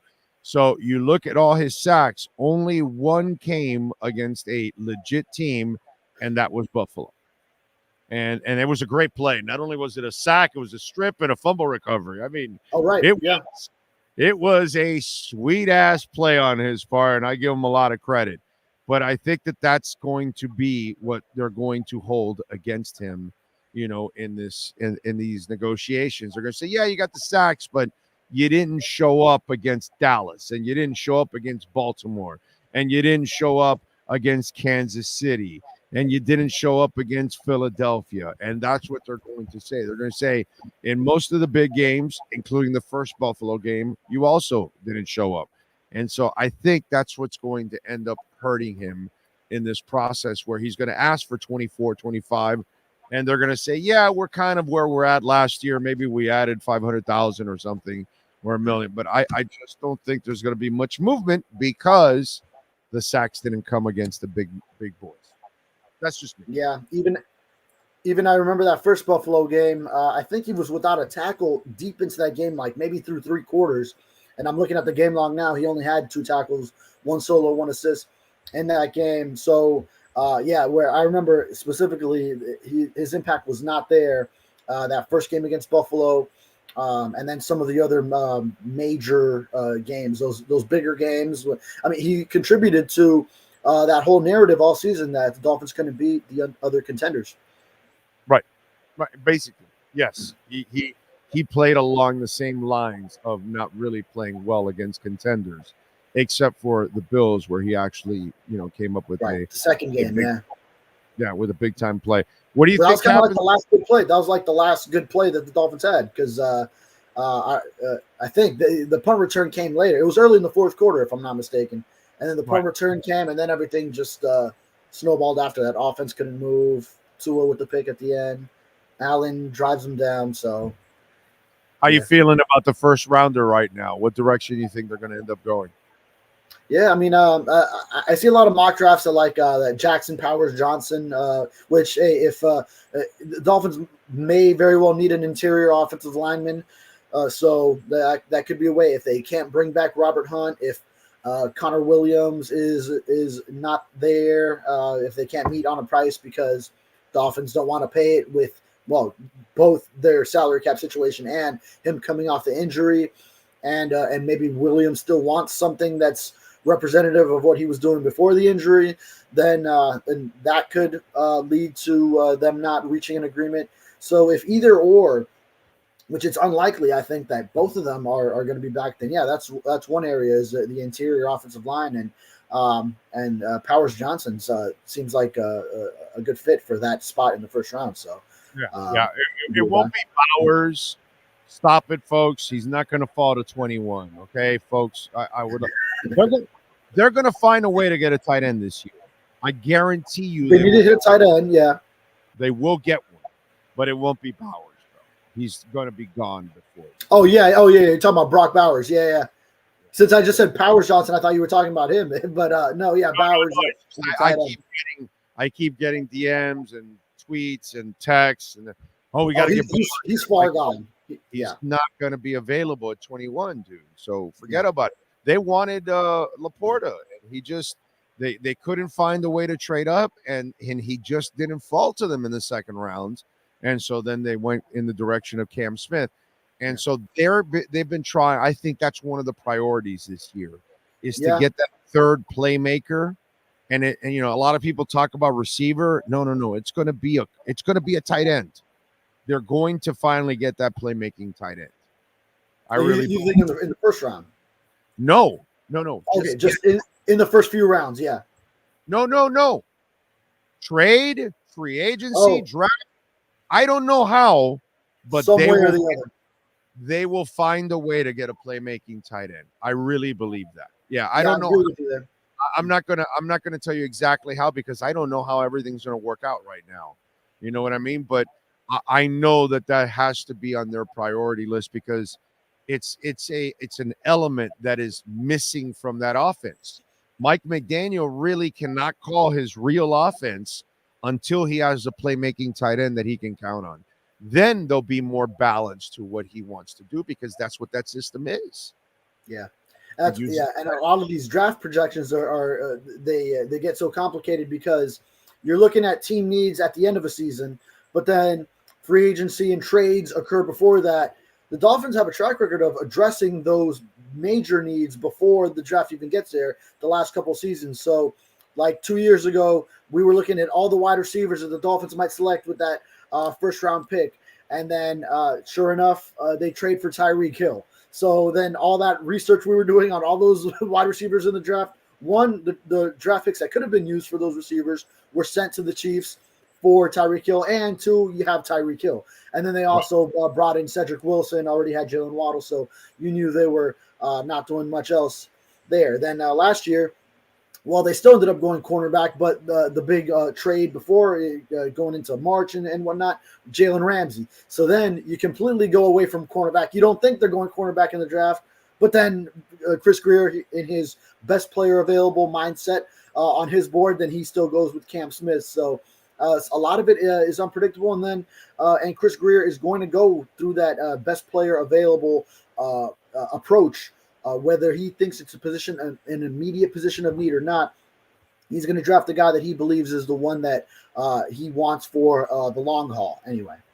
Yep, I'm with you there. All right, follow him on Twitter at David Furones _ and catch his work there at the South Florida Sun Sentinel. What are you working on so folks can check you out, my friend?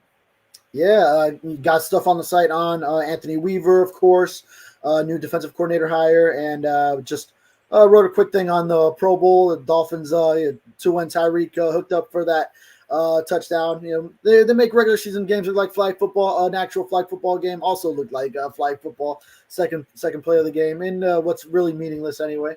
A little Pro Bowl exhibition, and then a little bit of an easy week, but might dive into a little bit more of what Anthony Weaver can bring, and then also the season awards coming up this year. So sort of leaning into that, and the Dolphins that are up for different things.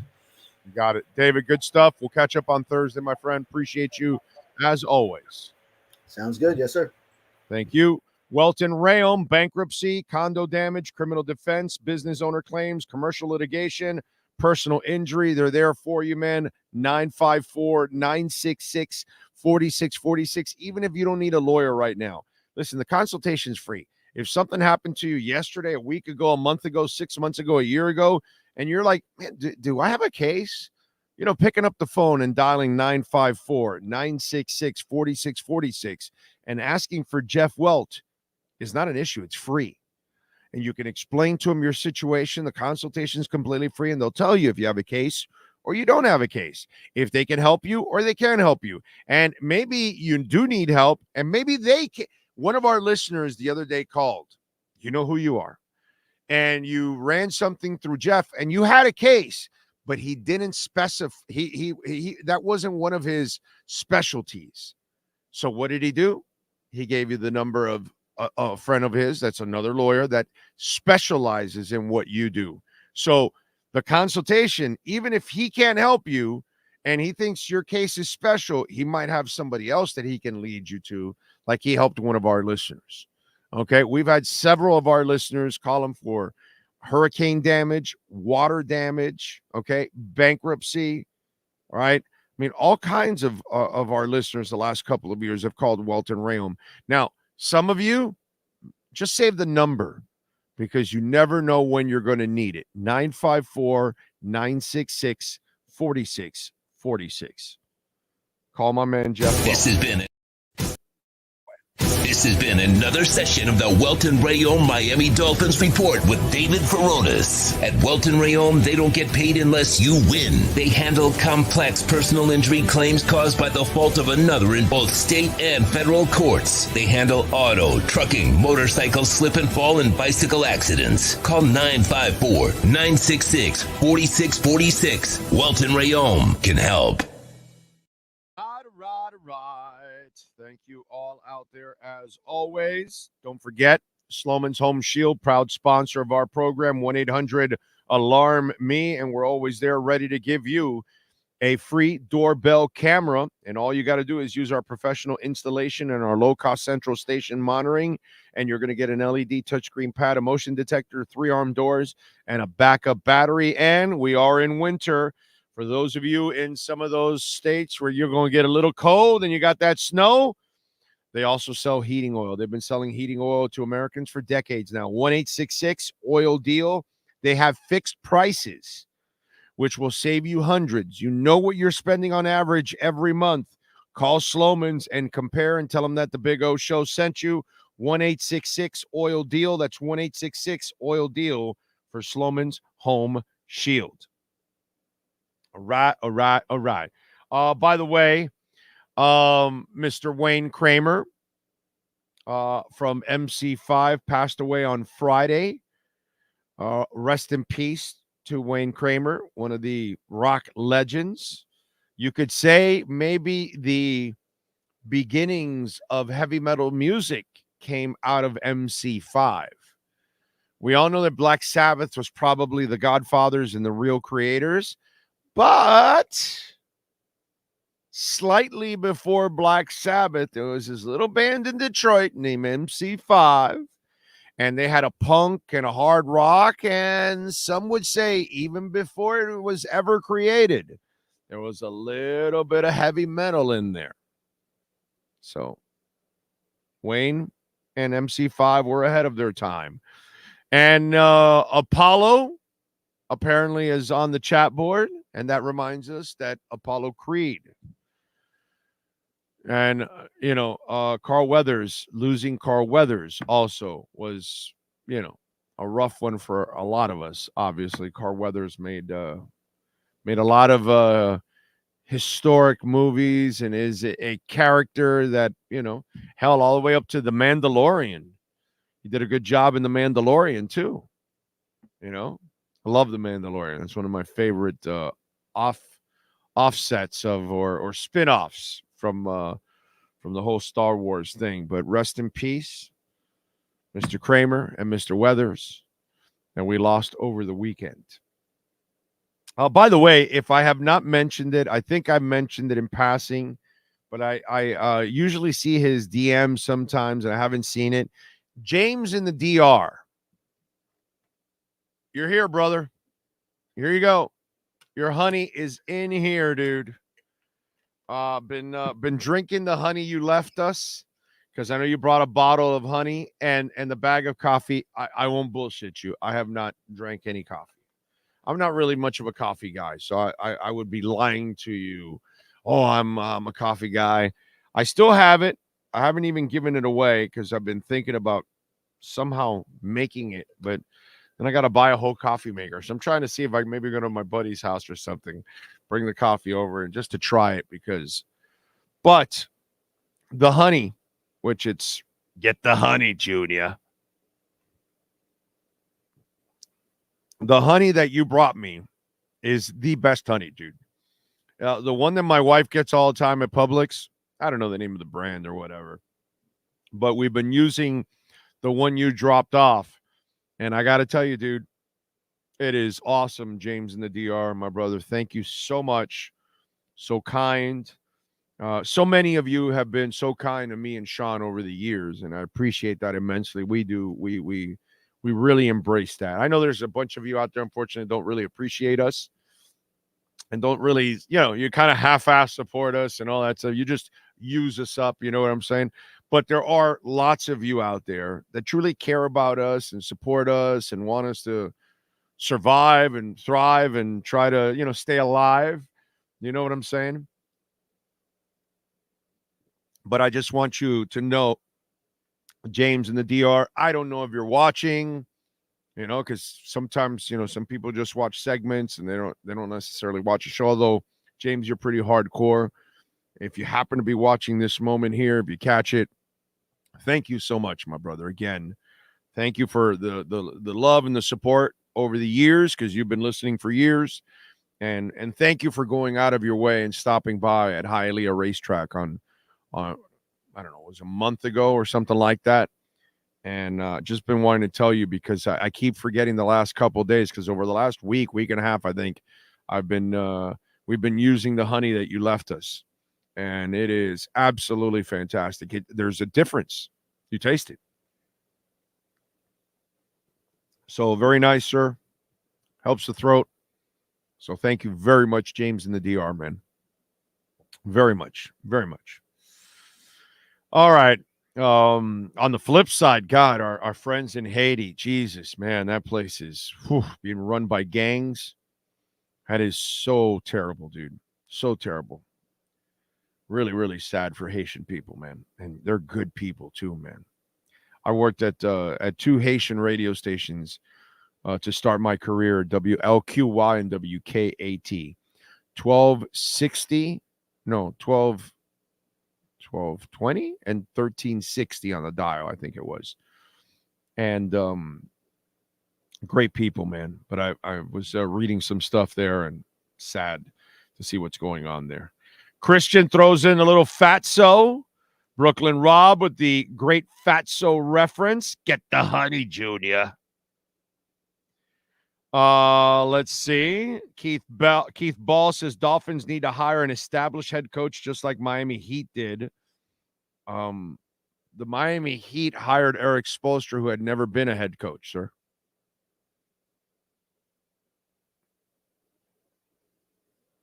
Okay, we're back. Let's see. Shang Tu Sheng. Oh, what tight end is available in free agency worth going hard for? Don't know yet. I haven't really looked at free agency yet. So, or trade. That's the other thing. Gotta send Big O some flour. Okay. You're gonna, where's it from? True Leaf, Cure Leaf. Where's the flour from? I got you on that one, huh? What do you think? Miami got third place match for the World Cup and 7 matches in total. Kudos to Ross. He might not know how to manage the Dolphins, but he knows how to bring entertainment to the Rock. Yeah, no, that's Tom Garfinkel is the man. Give Stephen Ross credit for hiring and keeping Tom Garfinkel around. That's the effing man right there. Okay. He great owners find the right people and delegate authority.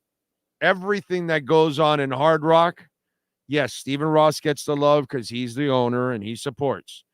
But it's Tom freaking Garfinkel, bro. Let's not get this shit, twisted in any way possible. Tom Garfinkel is a stud and a half. Okay? Not a stud. Tyreek Hill is a stud. All right? Tom Garfinkel is a stud and a half. Not a stud, stud and a half. They don't make a lot of those. I don't know if you've noticed that. Stud and a half is Tom Garfinkel. Lots of studs in the world, but studs and a half, the Lord only wanted to make a couple of those, and Tom Garfinkel is one of them. That's the man, bro.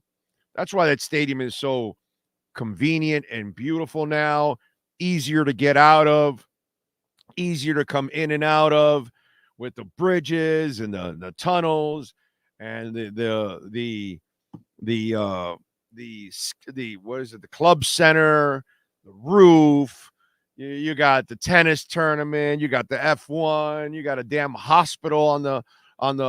You got a Baptist Health on the facility. brand new, beautiful practice facility. I can't say enough about Tom Garfinkel, bro. They don't make people like that dude. That's just rare to find the guy that just understands business and sports and is able to mix it the way he has. And all that stadium has done and the entire organization has gotten better since they added Tom Garfinkel. Notice it. It's all Tom Garfinkel, dude. It's truly amazing. Got to give that dude some monster love. Plus, he's a classy guy, too. Tom Garfinkel. Absolute ass kicker. And a stud and a half. He's got a half a stud on everybody else pretty much in the world. That's pretty impressive. Let's see. It's sad time for the USA with open borders, too. Oh, it's a sad time. Guess some people forgot the Heat were developing Coach Spo since the late 90s. Yeah, no. The best part is that he already had him like head coaching somewhere else when the guy came up from the film room. In fact, the Heat since Riley haven't hired an experienced head coach because Stan Van Gundy was not an experienced head coach. And then Spo was not unlike the Miami Dolphins. Pat Riley knows how to develop his own coaches. And, his tree, Jeff Van Gundy was a good coach. Stan Van Gundy's a good coach. And obviously Eric Spoelstra is the best coach. So he can develop coaches. Unlike Belichick, who has a rotten-ass tree. Great job, James, in the DR, dude. That is some excellent honey they make over there in the DR. Anyway. Big O, the wife and I want to wish you luck and speedy recovery on your upcoming surgery. Ocala Joe, thank you. Tomorrow we will have foot surgery. Yesterday, it was my wife's birthday. And so I got her and the daughter iFly, which if you ever seen it, it's like, when you get out, when you jump out of a plane and you're parachuting and, you do that whole floating stuff and all that kind of stuff. Well, that's what iFly is. It kind of trains you to do all that stuff. And they've got different locations all across the country. And there's one in Fort Lauderdale right off of 595. So I took the wife. I didn't do it myself, although I think I'm right at the weight threshold of it. But I couldn't do it anyways because of my foot. I didn't want to risk. My foot, I haven't been in a lot of pain or discomfort. In fact, I've been in no pain, very little discomfort since they gave me that cortisone shot. It took a couple of days to work, but then once it kicked in, it's been pretty good, right? And so I haven't been, and I don't want to mess around, with my foot doing anything crazy that then the pain comes back. So tomorrow morning, God, I gotta be there at 5:45 in the morning. Jesus Christ, dude. Anyway, so I could do the show tomorrow. I don't know yet. Don't know yet. I am having surgery in the morning, but I will be back in time for the show. You know what I mean? Would be kind of crazy for me to do the show tomorrow. But anyway, so tomorrow I'm having foot surgery, finally. And for those of you that don't know, I developed these 2 bone spurs that came up on the top of my foot. And so on the top of your foot, you've got those tendons that control each toe. Well, the one in the middle, the spurs are right under that tendon, and it's stabbing the tendon. So obviously kind of painful. So they've got to go in and shave that all down. So, it's no longer stabbing the tendon. And then at the same time, they found another bone spur on the back of my heel, right by my Achilles, which makes me, according to the doctor, 5 times more susceptible to tearing my Achilles. And at 57, I don't want to tear my Achilles, dude. You know what I mean? I try to avoid those kind of injuries. And so I told them, no. Let's shave that bone spur too, bro. Are you kidding me? I can't have that. So my foot will be in a boot for like 4 to 6 weeks. I'll be able to walk around and everything, and even drive actually. But I have to put my boot back on when I'm done driving. You know what I mean? So that'll be good. What's in that honey? I have no idea. You have to ask James in the DR but it's honey that's sold there in the DR. And I don't even know the brand name or anything. You know what I mean? So, but it's excellent honey. Excellent honey. Tastes freaking great, dude. So I thank James in the DR. I was very thoughtful of him on top of all of that, looking out for my best interest, which is very nice of him. So tomorrow we will have our surgery. And it went pretty cool for the wife and the daughter. They had some fun at iFly. That's a cool thing. I want to go do it myself. I'll lose a few more pounds. And then yesterday I took her also for her birthday. I took her to eat at, I don't know the name of it, man. I gotta get the name now. Wait a minute, where is it? I thought I had it here. I don't. Okay. I got her I took her out to dinner to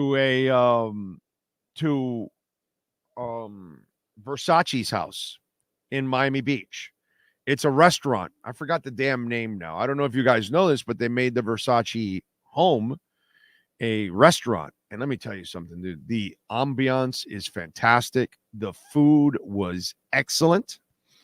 Let me tell you something. I had a New York strip, and that's one of the best New York strip steaks I've ever had.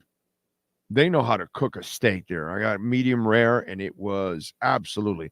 I had some octopus for thinly sliced octopus that's seasoned and whatever, some kind of tasted a lot like ceviche, but it was delicious. It was great.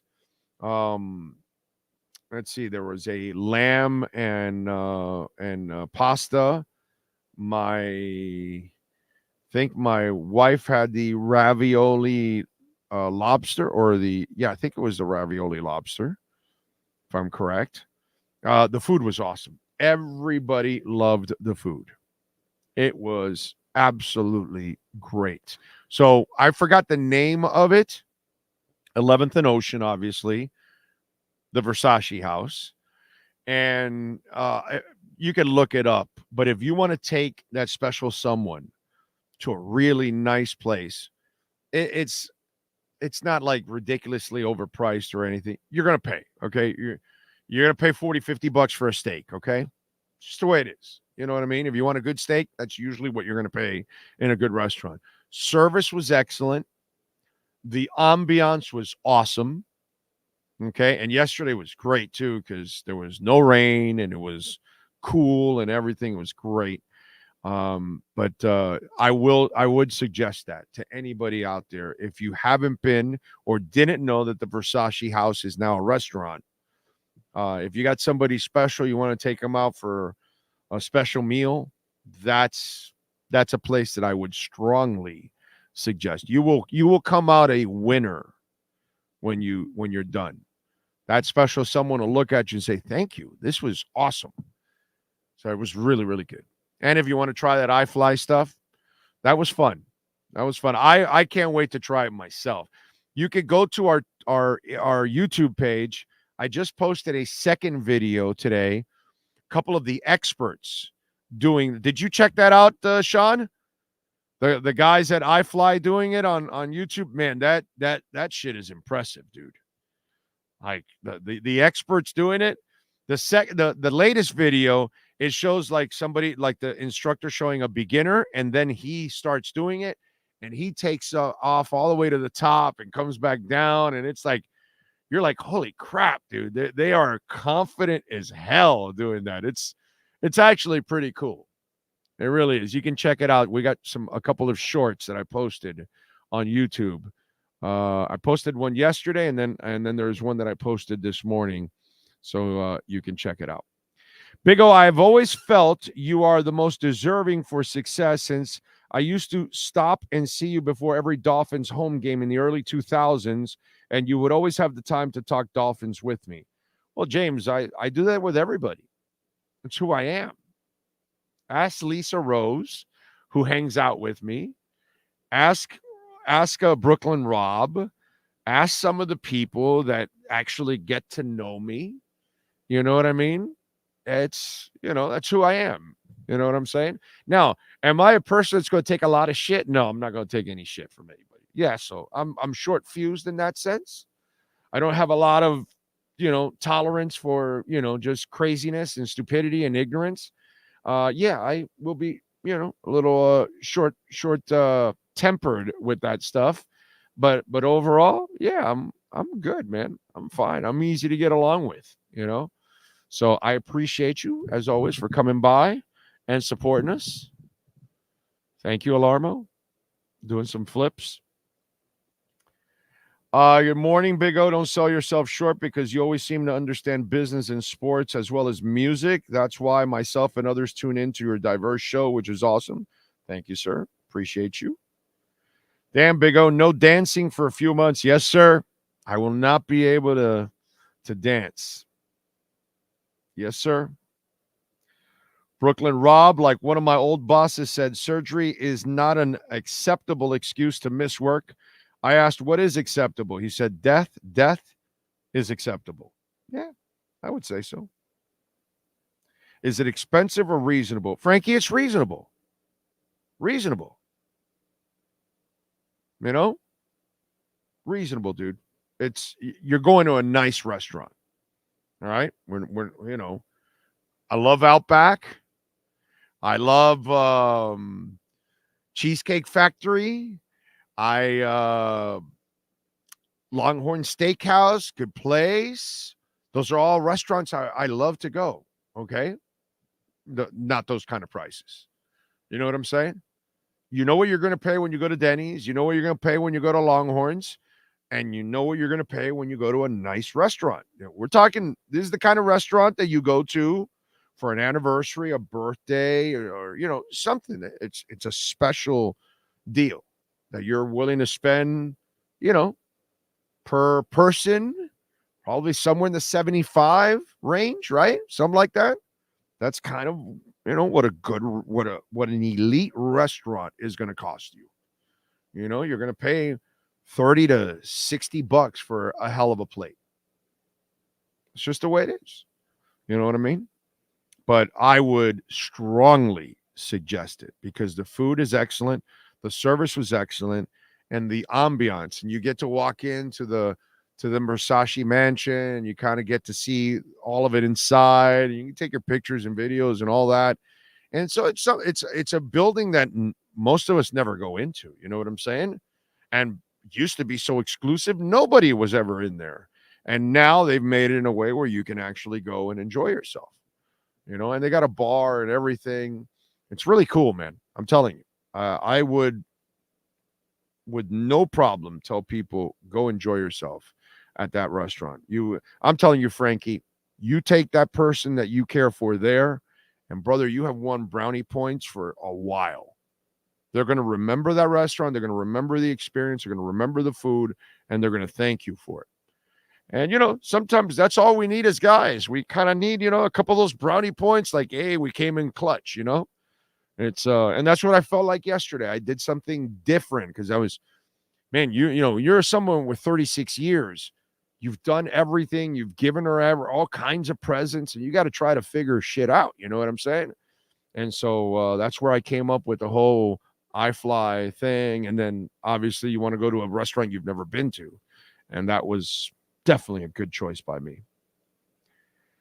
The restaurant is called Gianni's. That's it. You are correct. 100% proof. You are 1,000% right. Jonathan Jensen, Gianni's, the Via Casa, what is it? Cusarina? That's it. That's the one. I saw the name. When you mentioned it, that reminded me of it. That's it. Chad says, Big O is as real and authentic as he comes off on the show. I can tell you this is him off the air if you ever meet him. Exactly. Wait, do you know how to salsa? Salsa merengue. Of course, dude. You know how many quinces I did? I think I did like 7 quinces. I was always being asked to do quinces when I was a kid in Hialeah and in Miami. Brother, Salon Azul and all that kind of stuff. All kinds of places. Yeah, dude. Yeah. Of course I know how to dance all that stuff. Now, I might be a little rusty at this point. So when I do un danzón, it's not going to be very smooth. But, I can do all of that. If I have to merengue, I will do it. I have no problem. You got to learn dancing, Frankie. Okay? I've said this on the show over the years. Dancing is a precursor to sex. Okay? Put the kids away. Here we go. Here goes the roller coaster. Ready? Go. All right. So, foreplay comes before sex, right? Let me explain something to you. A great restaurant, that's foreplay. Dancing, that's foreplay. Listening to her, that's foreplay. That's how you're winning that other person over. Listening to them, treating them like gold or a princess or a queen, however you want to look at it, taking her to a great meal and dancing. Brother, you get a little, whatever vibe you like going, whatever, and you get it going with her. Those are the early stages. Yeah, that's when you're getting the sensations and things going, and you've got the endorphins are starting to spark up, and then it gets easier to get into foreplay, and then obviously the rest takes over. So dancing is a stage of foreplay if you're smart. So if you don't want to learn how to dance, I just want you to know you're not learning a stage of foreplay. Ladies that are watching will agree with me 1,000%, because they want their man to treat them nice. So you treat them nicely, you take them to a nice dinner, you dance with them. They love that. Now your girl has to be in it. See, I'm a Latin guy. Most Latin women, that's kind of part of their DNA. So if you start dancing with a woman, that turns her on, dude. Okay? Not telling you she's going to have sex with you right on the floor right there, but what I'm saying is it's a precursor to it. It's kind of like you're putting your ducks in a row at that moment. Just say it. Just a little tip for you gentlemen out there. All right. Big O, how's crypto today? Also, how do you think they will pay Tua? They'll pay him with a big fat ass contract and a big signing bonus. And crypto's doing fantastic. Man, Pendle is tearing it up, dude. Man. But it is a great buying zone for so many things. I tweeted this out just to give you guys. I got this Dolphins topic that I am dying to talk about. And I'll get to it now in a minute here. But I think I put it out yesterday, day before yesterday. And you know what I should do? I should retweet it right now for the heck of it. But I put out, because right now we're probably in the, we're in the 70, 75 day range of the halving. And I think we're in the middle of maybe this could be the final dip for some of these altcoins. And when it takes off, it's going to explode and you're going to regret and all that kind of good stuff. Again, I am not a financial advisor by any stretch. Do your own homework as always. But here's a few altcoins that I tweeted out that I think are still monster bargains right now before they explode. Matic, HBAR, Gala, Sailor, which is Kryptonite, Neutron, Atom, Cosmos, Polkadot. I think these are still in absolute great buying territory. I think Bitcoin and Ethereum. I think Ethereum is in a phenomenal buying zone, and so is Bitcoin, especially for those of you that are newbies and you're kind of getting into it. Take advantage. I don't think you'll ever see these numbers ever again. Once it pops and it goes to 6 digits, If it goes ever again under 6 digits, I don't think it'll approach the 40-50 range ever again. I don't think 30, 40, 50 you'll ever see. Maybe it'll drop to 70 or something. But I doubt it, even that, because institutional money is coming in now. That institutional money is not going out. Those people, they're not like some of us that are working stiffs. And if it grows to a certain, we got to get some money. We got to get out. We got to, these people are rich. So once the institutional money steps in, there's going to be a foundation. And so eventually they're going to scoop up all the Bitcoins. It's just what's going to end up happening. Now, to give you a couple of small caps that are much bigger risks, but much bigger rewards too at the same time. Do your own homework. I am not a financial advisor, and I am invested in all of these. Okay, so I'm not telling you right now in any of these to invest in something I'm not invested. There are coins that I do like that I'm not invested in because I'm not rich. But small caps, bigger risk, bigger rewards. Right now, Star Atlas. It's Atlas, the what's it called? The acronym. Shido, Jasmy, Alf. Alf is on the chat board, but it's ALPH. Okay. Alf, there's an Alf for you to go after, Alf. Van Ry, VANRY. Honey. All right. And Ondo. All right. I just got into Ondo, by the way. It went down to 20 over the weekend, and I jumped on it. I had to. Apache. Had to jump on it. So we did. There you go.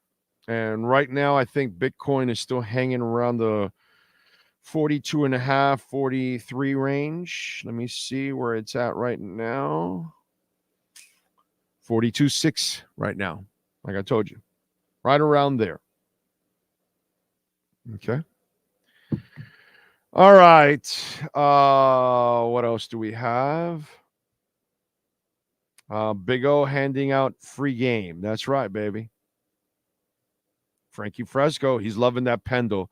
Pendle was like at 320 something yesterday. Where is it at now? Like we gave you Pendle at like $1.34, $1.43. Which one is it? One of those two. $1.34, $1.43 or something. We gave you Pendle.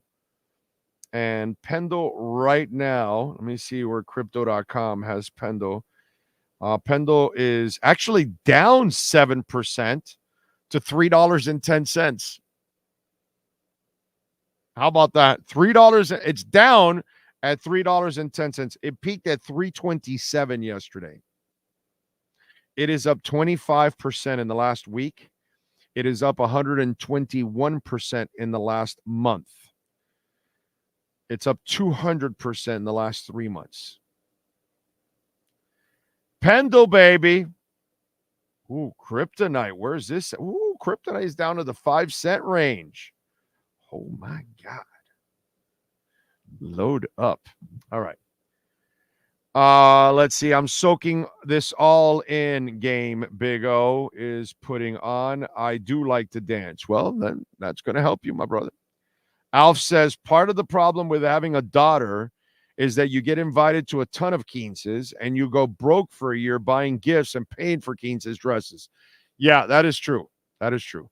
But I got to tell you, Alf, back in the day,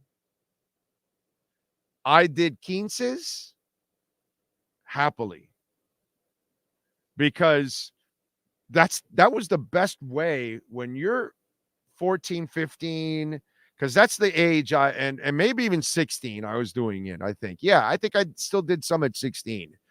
But in that range, do you know how many girls you end up meeting?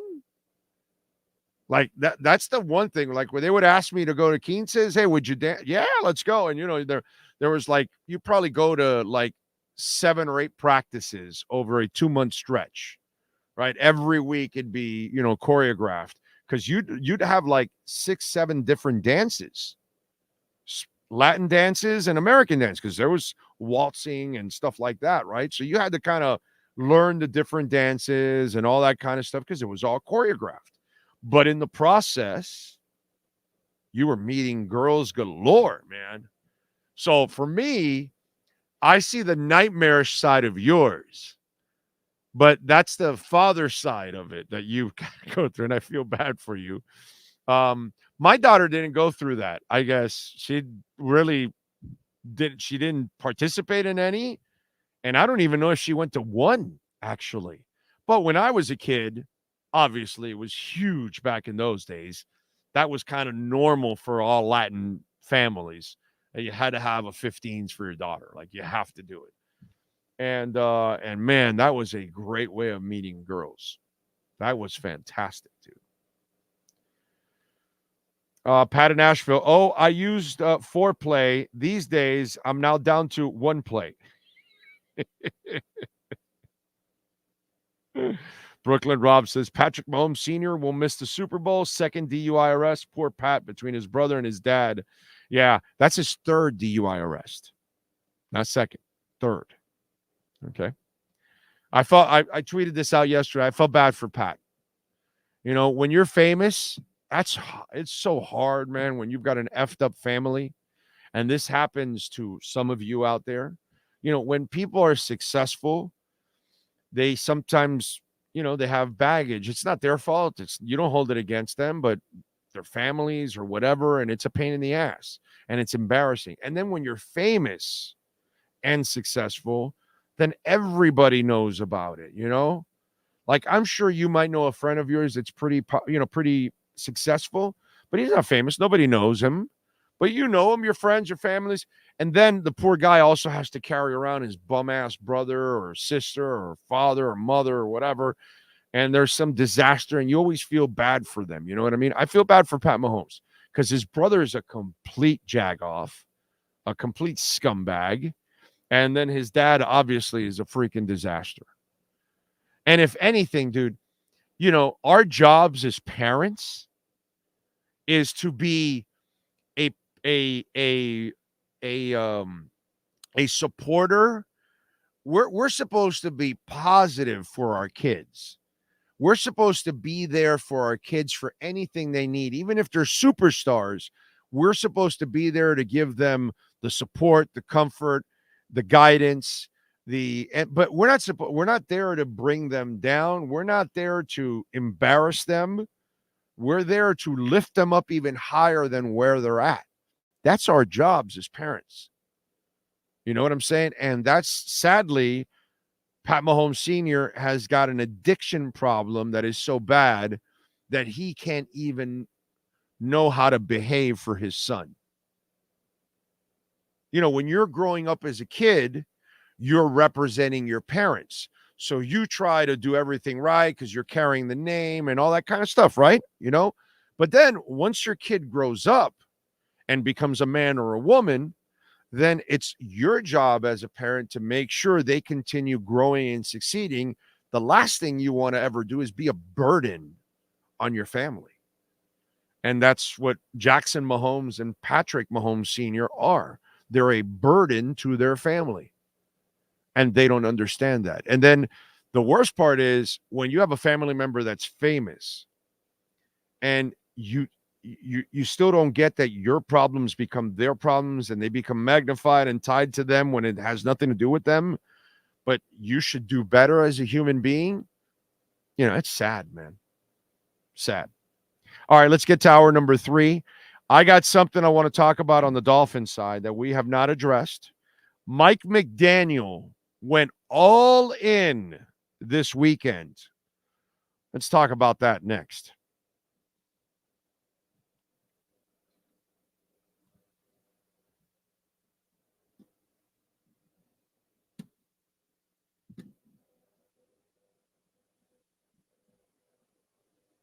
There's no need to drive around South Florida wasting valuable time looking for a new or certified pre-owned Acura. Go to the #1 volume sales dealership in the Southeast United States. Craig Zinn's Acura of Pembroke Pines. Purchase with pace and space in a dealership tailored to your needs. From home buying to providing that personal touch. Contact the 2020 Satisfaction Award winner Craig Zinn's Acura of Pembroke Pines. 888-776-5123. That's 888-776-5123. Or visit them at 15601 Pines Boulevard in Pembroke Pines.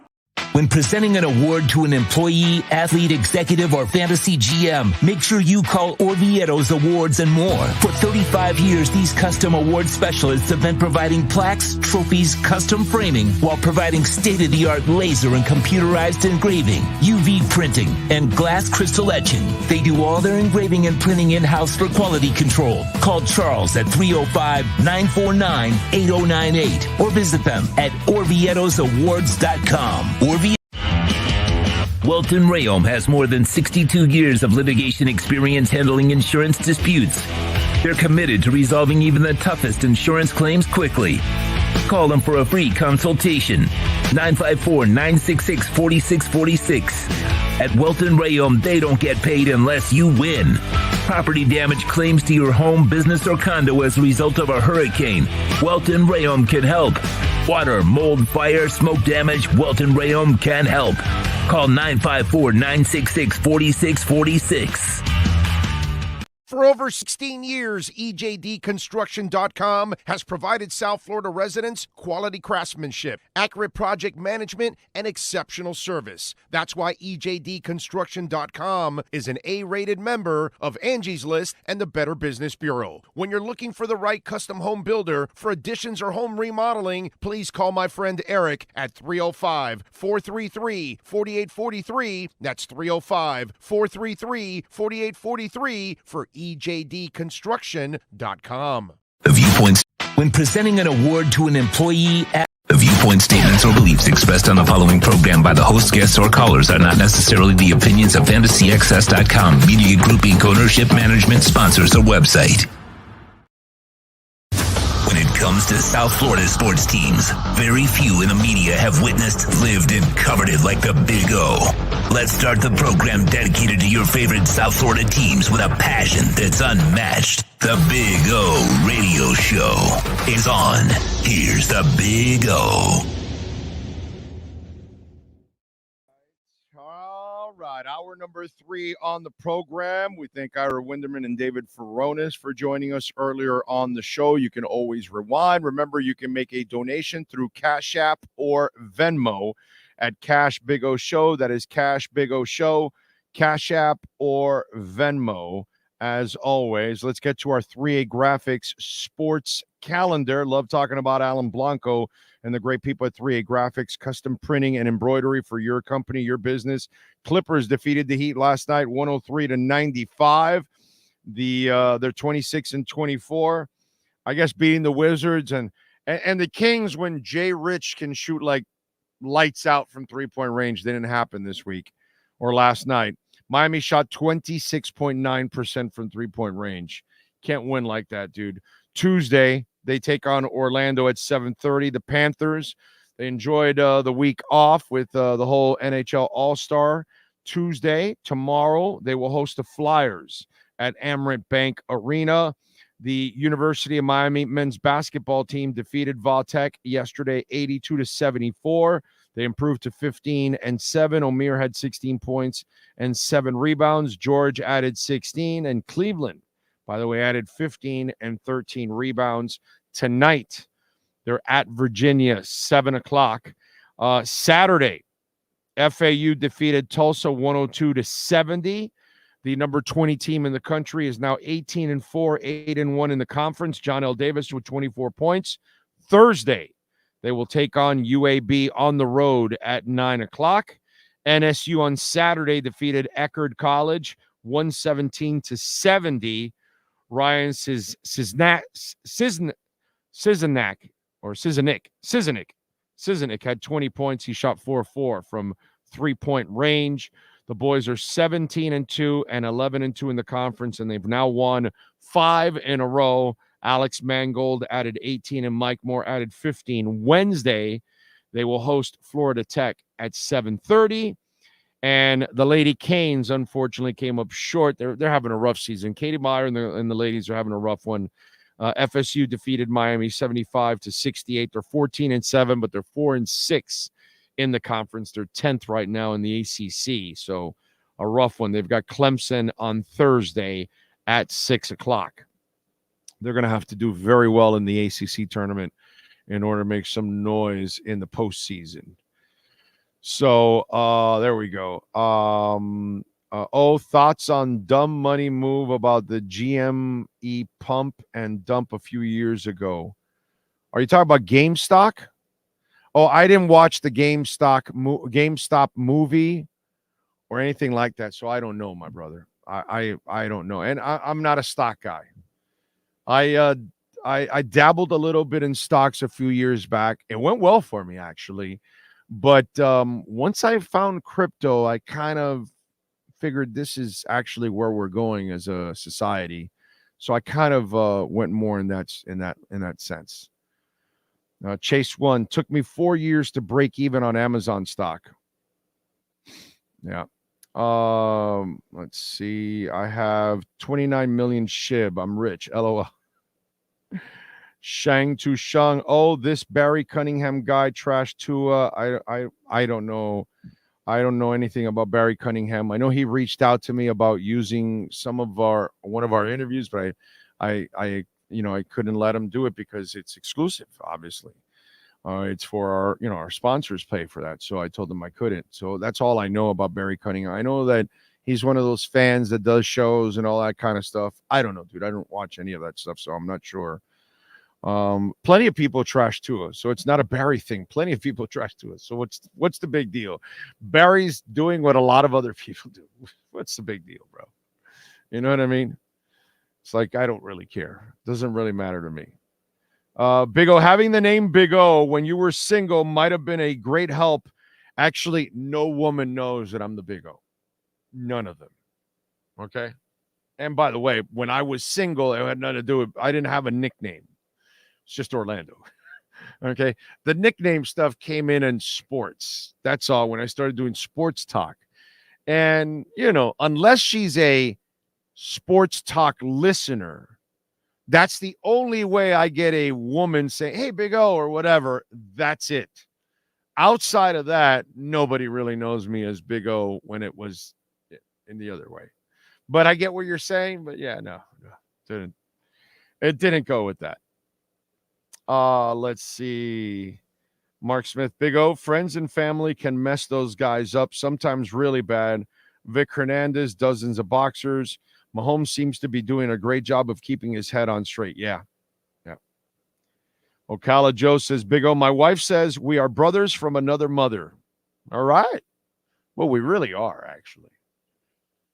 We really are. There is 6 degrees between all of us.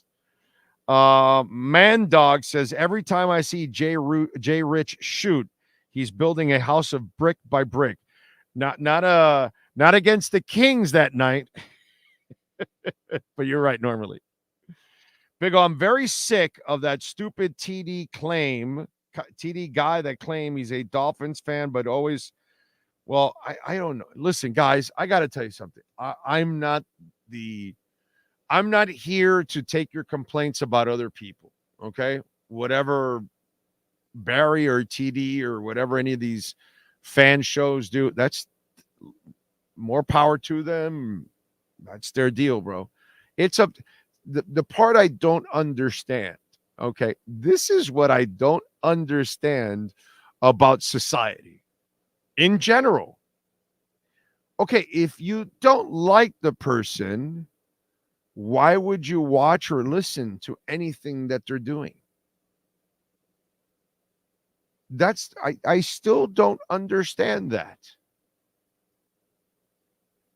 So if you don't like this person or don't enjoy watching them or listening to them or agree with them, or you think they're full of shit all the time or whatever it is, why do you watch? Why do you listen? It's a whole Cowturd thing. Hey, did you hear what No, I didn't, because I don't watch Cowturd. I think he's useless. Okay? I think Skip Bayless is useless. Right? I think these are just trolls that work pushing buttons. It's lazy stuff that they do. And so I have no interest, and I never know what they're saying because I have no interest in listening to them. And then, I get it from you guys all the time. Well, I hate this guy, but did you hear what he said? No, I didn't. I don't care. So I have no interest in listening to that. And so if I have no interest, why would I follow what they say? And then why would I want to then glorify it? Why do I want to repeat it? Why do I want to give them even more of a platform by me talking about it on my platform or your platform? So if you don't like them, doesn't matter if you have 10 followers, 100 followers, 10,000 followers, or 10 million followers. You're still giving them that more of a platform by putting it out to your 10 followers, 100 followers, or 1,000 followers. You know what I mean? I still don't understand that. If you don't like the person, why do you still watch? Why do you still listen? Why are you downloading? I don't get it. Don't get it. Anyway. All right. So we are going to tell you a little bit about what I caught up with. And McDaniel over the weekend obviously hired Anthony Weaver, right? And he put out a statement. Okay. And let me make sure. Can you see the statement there? I want to make sure the Top Gun thing doesn't get in the way there. Take it down. Here we go. And it says, I'm excited to add Anthony to our staff, not only for what he will bring to the Dolphins as a teacher and a coach, but even more so who he is as a leader of men. He has a proven resume of success built on his personal investment in his players. Most importantly, he shares our belief that player development is the cornerstone to both team building and sustained excellence. Through conversations with him and those who have worked with him, it became clear that we have aligned values in football philosophies and coaching. Now, it's a great statement. It's obviously a statement that proves he's all in and believes in Weaver. And it's also a statement that he fits what we want to do and Fangio doesn't. Clearly, right? Because the part that it says he has a proven resume of success built on his personal investment in his players. Most importantly, he shares our belief that player development is the cornerstone to both team building and sustained excellence. So he has the same kind of vibe, which obviously he felt Fangio didn't have that same kind of vibe. Didn't fit what they were doing. He feels that Anthony Weaver fits what they're doing and what he's all about. Okay? Now, here's my problem with all of this. And you can take it as somewhat of a backhanded shot at Fangio if you want to. You can do that because, in a way, he's kind of saying it, you know, not only for what he'll bring to the Dolphins as a teacher and a coach, but even more so who he is as a leader of men, and he has proven a resume of success built on personal investment in his players. Maybe he didn't feel that Fangio was investing in his players. Maybe he didn't feel that Fangio was a good leader of men, right? But here's my problem with this statement. On the surface, it's all perfect. It's a perfect statement that you put out to hire the guy that you wanted as your defensive coordinator. And by the way, personally, I love the hire. From everything I'm seeing, I think it's a terrific hire. But here's my problem with all of this. Can we go back to the Raheem Mostert conversation? Okay. How was that conversation last year after the season? Oh, hey, Raheem, you know, I got to apologize to you. I didn't dedicate myself enough to the run. And, you know, next year I'm going to do a better job of that. And then he tells us that he apologized to Mostert and that he's going to do a better job of dedicating himself to the run. And to a certain extent, he ran more this year. There's no doubt. Did he run enough? Still, he didn't. And in the most important part of the season, in a moment where you had to keep running, he chose not to. So I still have pre-snap penalties, which showed up in the Kansas City game. I still have you can't figure out how to win challenges. I still have plays coming in late all the time. I mean, there's a slew of things that you've got to work in on. Okay, so let me ask you something. So he built this personal investment in his players. Most importantly, he shares our belief that player development is the cornerstone to both team building and sustained excellence. So how's your sustained excellence there, Mike, on offense?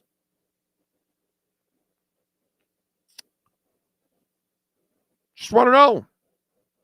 Because there wasn't sustained excellence.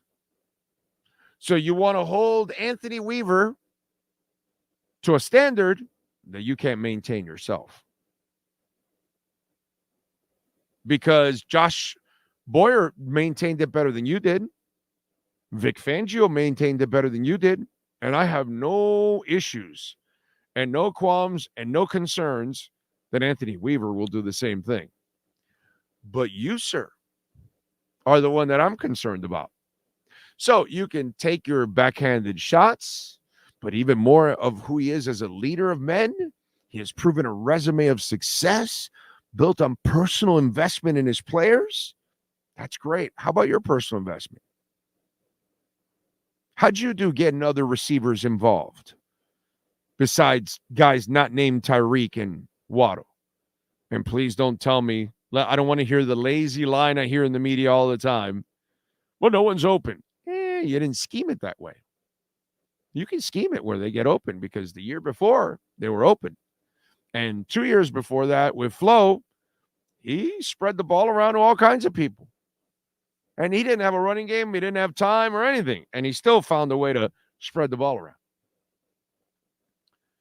So it's great to say that it became clear that we have aligned values in football. Maybe he has the aligned values.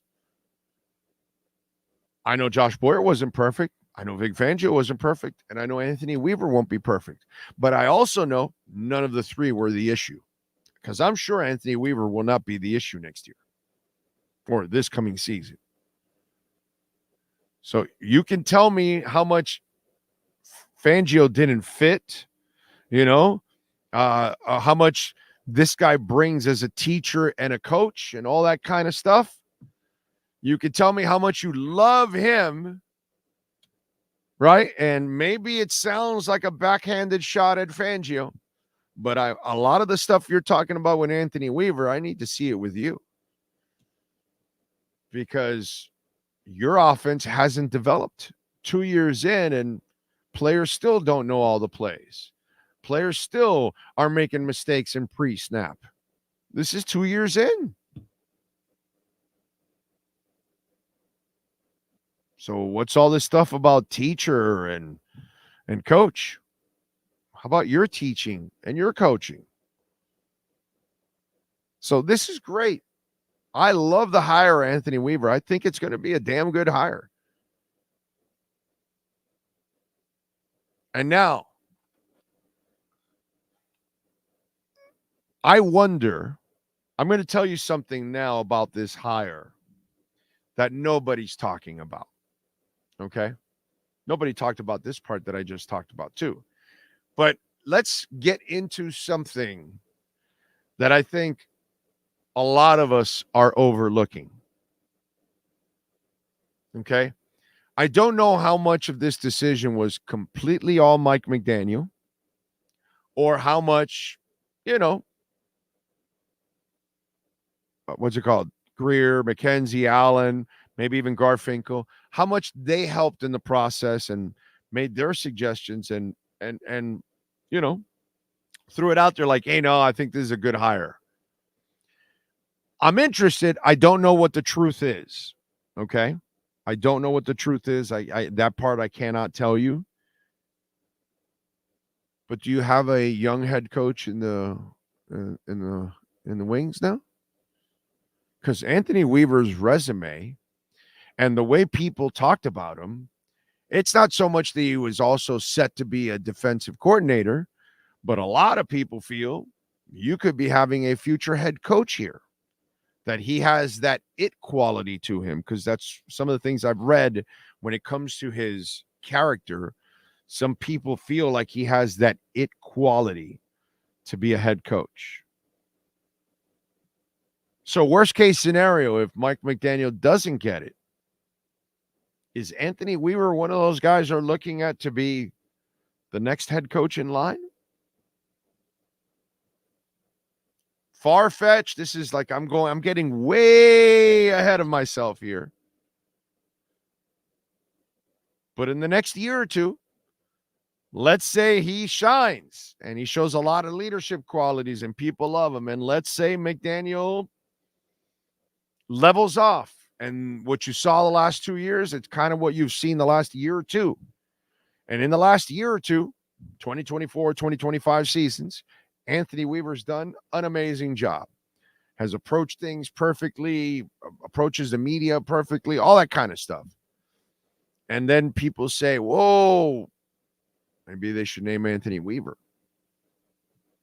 He's done such a great job with the defense. Maybe he's ready to take that next step. Because that's how they talk about this guy. I called the dude that I know in the Ravens organization, and he told me, oh, this is head coach material.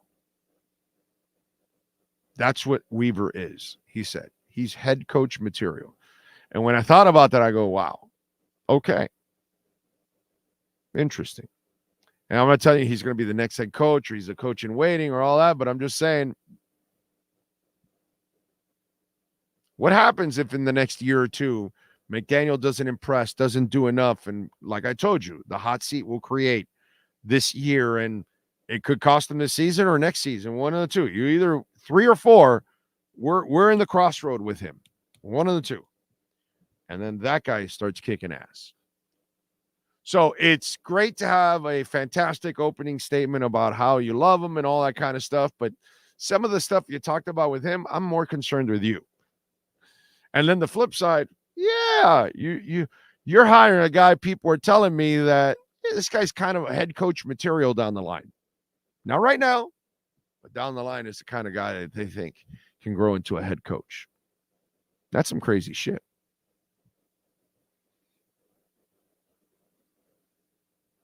So there you go. The guy will probably be gone next season for a head coaching position. We'll have to look for another DC. Might be right here. I think it was more collaborative, but more of the front office. I don't know, but we'll see. Seems like Weaver was a Greer and Ross. Mark, once you threw Ross in there, you lost me. Ross knows nothing about football, dude. Okay? Nothing. If anything, Garfinkel, but not Ross. Garfinkel knows his football. Dolphins are forced to experiment with coaches because the organization is not a preferred destination. Everybody experiments with coaches, bro. Sean McVay is an experiment. Okay? Everybody. D'Amico Ryans is an experiment. John Harbaugh went from special teams coach. See, the problem is, Max, when you say shit like that, it shows that you're in the middle of all your anger and frustration as a Dolphins fan, and then you throw something out that makes no sense, and it's completely inaccurate. John Harbaugh was completely unproven. So was Dan Campbell. In fact, lots of coaches. Just because we have no luck that we bring the unproven coach that never becomes the guy, but Eric Spoelstra was unproven and became the guy, right? So let's not get so frustrated that you start saying shit that is inaccurate and it's really, not logical because it's not true. Lots of teams take on new coaches and they succeed. We don't do that, but lots of other teams do. Okay? But don't blame other teams for our bad luck. Okay? So next time, if you want to phrase it, Dolphins are forced to experiment with coaches because the organization is not a preferred destination.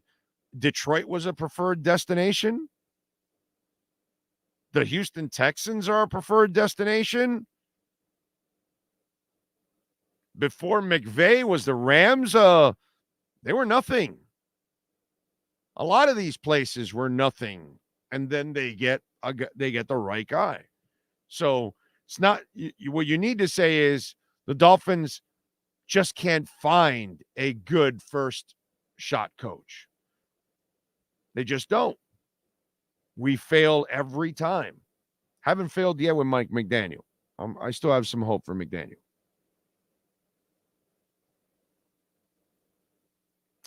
Big O, be nice. If Weaver can bring Queen and others over here from the Ravens as a free agent. I like Patrick Queen.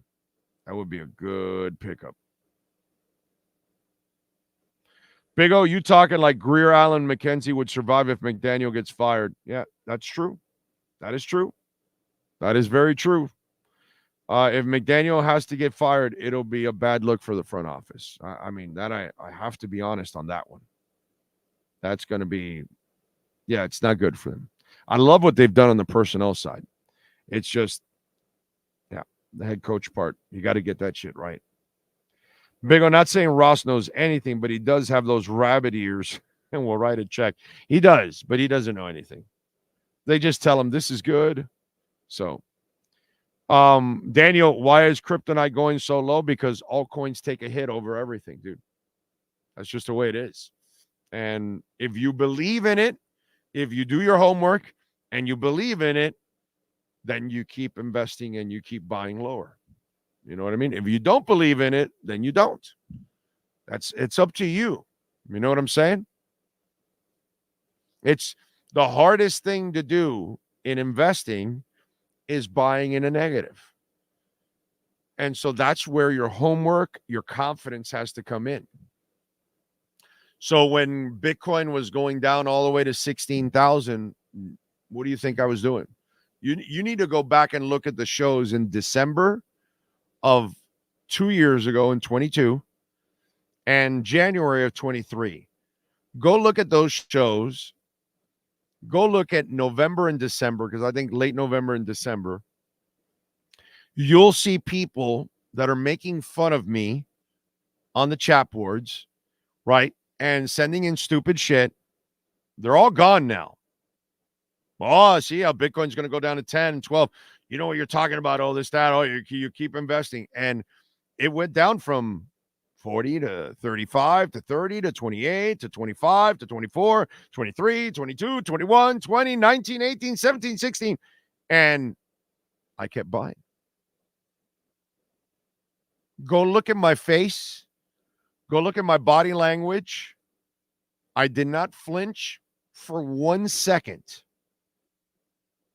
Not 1 second did I flinch because I believed in Bitcoin. You think I was flinching when Ethereum went down to $900? No, I was buying. We have Avalanche. Avalanche right now is at $34.70. What do you think I was doing when it was down at $8? Panicking or buying? Buying. Cardano still hasn't turned completely the corner. It's at 49 cents, but it did go all the way down to 24. Did I panic or did I buy? I bought. I've doubled that investment already. All the ones I bought at 24, 25, and 26 cents, I'm on my way to doubling that investment already. Why? Because I believed in Cardano. Why? Because I believed in Ethereum. Polygon, it's at 78 cents. I think I bought it as low as into the 40s. And as high as $1.19. Atom, I believe I bought it into the $5 range, $6 range. And it's at $9 right now. I want to say. See? Yes. $6.50, right around there. Not $6 range is where it was. Bought plenty of it. And that's because I believed in it, my brother. I got Polkadot as low as $3, I believe. $3.79, $3.74. Bought a bunch of it. It's at $6.79 right now. I expected to go much higher. So it all depends on you, my friend. If you believe in the investment, then you keep investing and buying it even lower, because when it returns, when it bounces back, you're going to make even more profit. That's kind of what it does. And then if you believe in it, if you've done your homework, I'm not a financial advisor. You do your own homework. If you believe in it, what you're doing is lowering your overall price. That's what you're doing. So it all depends on where you're at with your conviction, my friend. Right now, it doesn't sound like you have a lot of conviction. So it's up to you. If you don't believe in it, then get out and take your losses. Or if you believe in it, then stay strong, or add even more and lower your overall numbers so you can make more profits when it does bounce back. But whether it's Kryptonite or many others, a lot of them have had dips here. You know what I'm saying? Van Aert chain had some dips. I took advantage of it. I'm buying a little Neutron in the $3, $4, $6 range. Even though, I kind of got spoiled in 97, 98, 99 in that dip. Well, it found a home at 140 while everything was rocking.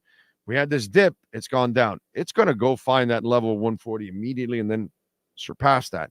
So I am buying more Neutron. But that's me. It's up to you. You got to believe in what you're investing. That's the lesson you must learn, sir. Big O is right. I bought Bitcoin at 16K and told Big O if it goes to 65, I will buy him and Sean a ticket to the Super Bowl. Yes, but only if the Dolphins are in it. Okay? I don't want you to waste your money on. I don't want to go to a Super Bowl if the Dolphins are not. If the Dolphins are not in it, I am not interested in any Super Bowl whatsoever. I'm interested in betting this one because, I like Kansas City in this one, but that's about it. But yes, if the Dolphins go. Thank you for buying a ticket for me and Sean. That'll be awesome. We love you for that. Thank you, Shang Tu Shang. Remember, Cash App or Venmo at Cash Big O Show. That is Cash Big O Show. Cash App or Venmo. And remember, you can make a Bitcoin donation, which we always love. Ocala Joe, thank you for the love on Cash App. Thank you, sir. Appreciate you. Very nice. Cash App or Venmo. Cash Big O Show. That is Cash Big O Show. Cash App or Venmo. Let's get to a little music history, folks. And some other things, too, by the way. Little music history. And I got a funny story, too. Some people just don't know when to say when. Let's go music history on this date. Back in, wait a minute. Hold on a second. Whoa, wrong one. Now we've got the right one. Back in 71 on this date, Black Sabbath started recording what would be their third album, Masters of Reality. For the record, guitarist Tony Iommi decided to tune down his instrument 3 semitones. Bassist Geezer Butler did the same, leading to the darker sound that would go on to influence many other groups. In 83, Toto went on to the number one on the singles charts with Africa. Still a great song, huh? In 83, Def Leppard's album Pyromania began a 92-week run on the charts. While it never reached number one, it wound up selling over 6 million copies in the U.S. alone. In 2006, the Rolling Stones played a 3-song set during the halftime of Super Bowl 55. And let's see, 48 on this date, Nigel Tufnell was born. The fictional lead guitarist of Spinal Tap was portrayed by Christopher Guest in the 84 mockumentary. Nigel was born in Squatney, East London, where he met neighbor and future bandmates David St. Hubbins. Our amplifiers go to 11. Birthdays today on February 5th. Cristiano Ronaldo is 39. Neymar, 32. Pretty cool, huh? Bobby Brown, it's his prerogative to have a birthday today. 55. Darren Criss, TV actor, 37. Michael Sheen, movie actor, 55. Jeremy Sumpter, actor, 35. Duff McKagan, bassist, Guns N' Roses, 60. Tiwa Savage, R&B singer, she's 44. I have no idea who she is. But I don't follow a lot of, new R&B. The new R&B is so freaking weak, and it all sounds the same. Really, R&B has gone to shit, dude. Anyway, Trayvon Martin, by the way, was born in this date in 95. We lost him in 2012, obviously, tragically. Hank Aaron, born on this date in 1934. We lost him in 2021. Tim Meadows, actor. He just brings a smile to my face just because you know who he is. 63 years old.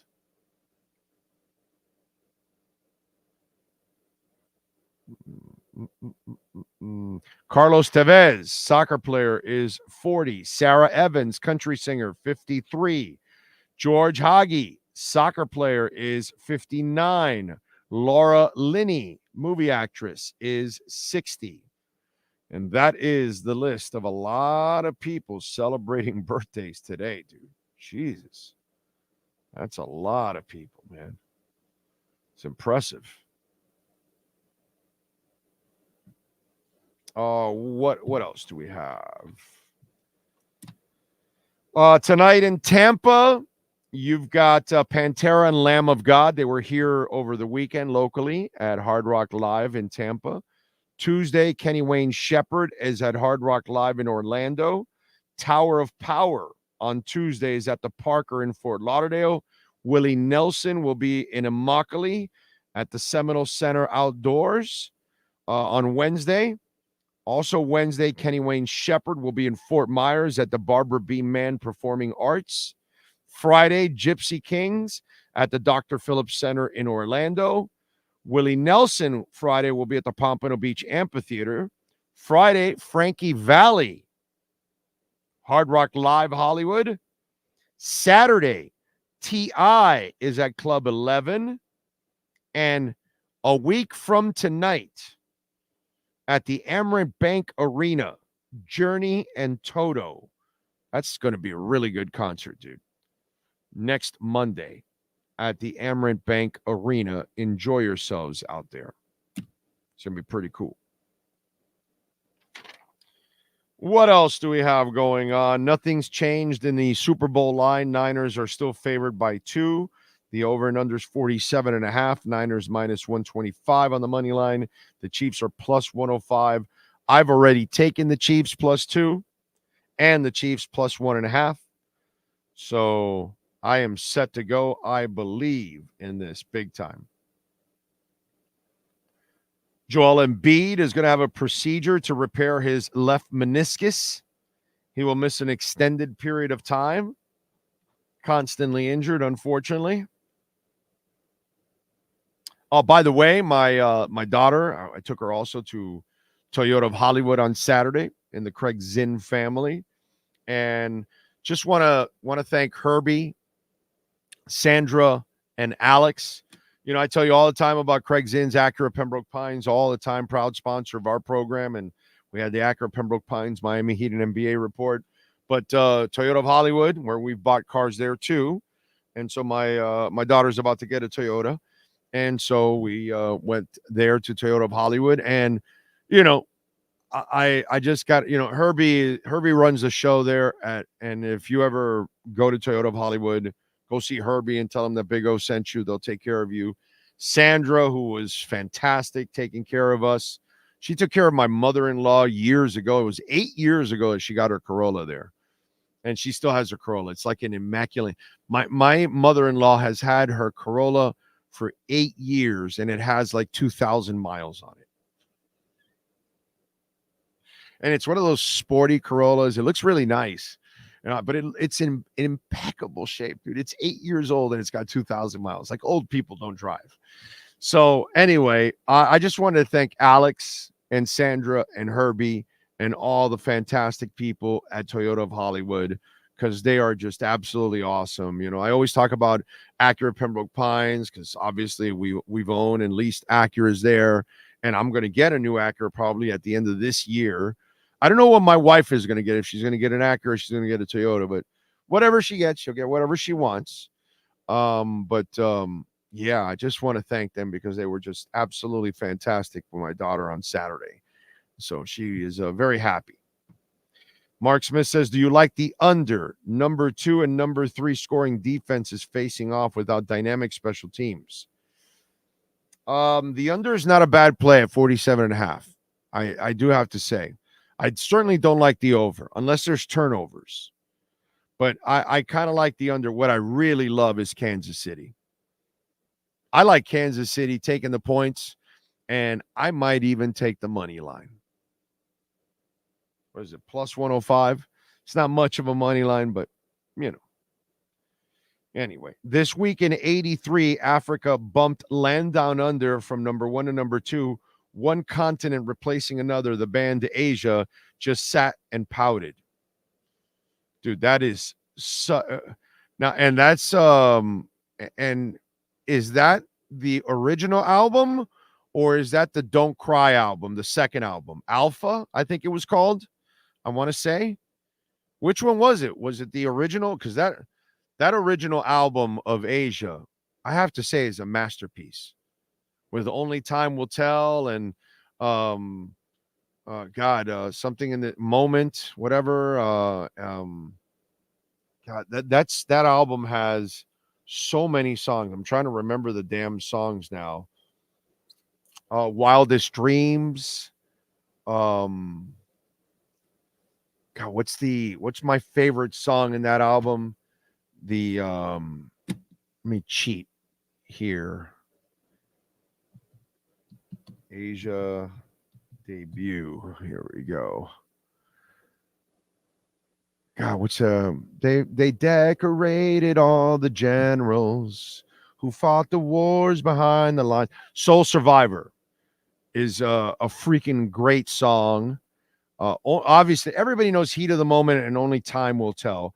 Soul Survivor is terrific. One Step Closer. Great song. Wildest Dreams. Da-da-da-da-da-da, Wildest Dreams. That's a great song. Here Comes the Feeling. This is an excellent freaking album, dude. This is such a great album. What year did it come out? Because I want to say this was earlier. Yeah, 81. So it was the Alpha album for Asia is what it was. I was right. It was the Alpha album, and it was probably Don't Cry, Now That I Have Found You. All that. Yeah. That's probably what it is. So, yeah, this one came out, March of 82. I'm sorry. So, yeah. Anyway. Is it true that Lillard's situation in Portland is not working out? He's becoming a distraction with problems. Have you heard anything? No. Lillard's situation in Portland? He's in Milwaukee. And they're winning. Aren't they? Where did you get that stuff? Who told you that, bro? Are you like reading and actually watching? Milwaukee is number 2 in the conference at 33-17. Who told you it's not working out? He's in Milwaukee. Everything's great. I'm not sure what you're talking about, my man. That one's a little confusing. Alexis says next Monday he'll be at Toto and Journey. Nice. One player I would like our new DC to bring over is safety Geno Stone. I would like Patrick Queen would be the guy. What about the food at Poppy Steak? I don't know what that is, Big O. I mean, Cosa Nostra. I don't know what the Poppy Steak is. Is that like a restaurant? My mother-in-law has a Toyota Avalon from 2012 and it only has 50,000 miles. Wow, it's awesome.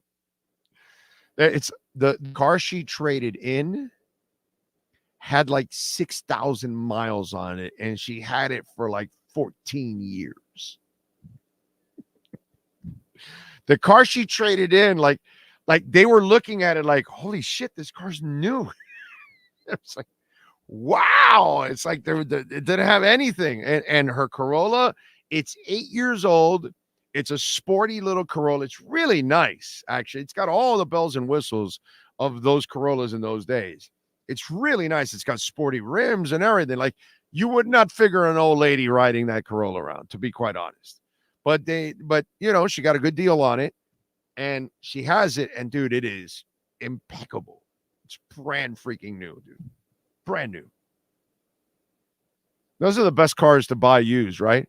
If you can find an old geezer driving a car, that's the car you want to buy. That shit never goes over 35 miles an hour. They never actually wear it out. You know what I'm saying? They probably have never even, she's never even changed the brakes on the damn car. It's awesome. Yeah, no, Lillard's not a distraction in Milwaukee. Not at all, dude. They're doing fine. They're doing great. Yeah. My 2012 Mustang has 55,000. I put 17 on it the first year. I just jump in the truck most of the time. Well, you learned your lesson quickly. You're like, no, I can't do this to this car. Good for you, dude. Good for you, my brother. You figured it out. You can't do that. What else do we have? The passing. Some of you out there, you really overreacted on Tua on the passing thing that he did. Was it Friday or something? And it didn't go well or whatever. Apparently, by the way, Baker Mayfield said he distracted him. What a goofball Tua is. He didn't even know the format. Did you notice that? Like the left one that moves and there's a right one. Like he wasn't even ready to throw to the one on the left. And it was like too late by the time he noticed. And then the one on the right, which is the harder throw for the lefty, right? He hits that one easily. Like all he needed was to hit the one on the left, his left side, which would have been the easiest one. He would have added those 6 points to his whatever it was, 17, right? It would have been 23 right there. You know, but it was apparently Baker called him or tried to distract him. And Baker, I saw the interview, which is kind of funny because Baker goes, I figured Tua was the only one that was going to beat me, so I had to try to distract him, which was funny, actually. The best part is you idiots that take anything in the Pro Bowl serious. Come on, man. Let's go. We're going to take the Pro Bowl serious.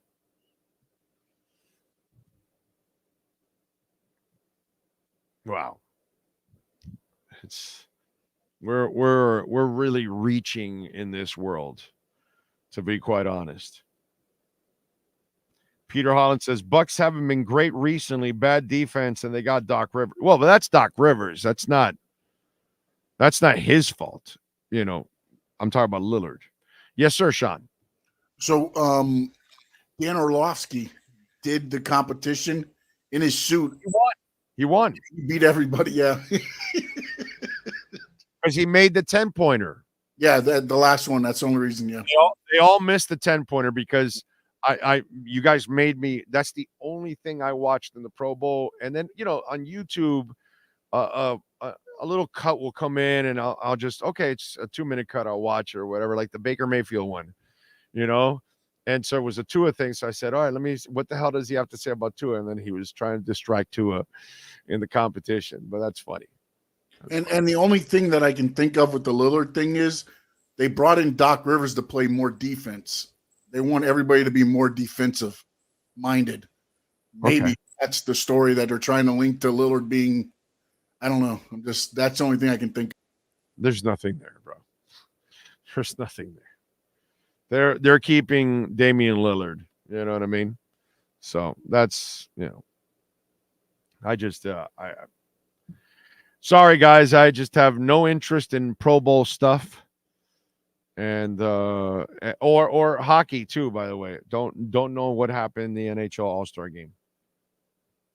Have no idea. The rolling punching bag requested a trade after Tua's debacle. Who's the rolling punching bag? I don't know what that means. Bucks haven't been great recently. Okay. Jackie Robinson's statue got stolen. That's effed up. Really? Somebody stole Jackie Robinson's statue? No. Is that true? Yeah, they stole it from a park and burned it.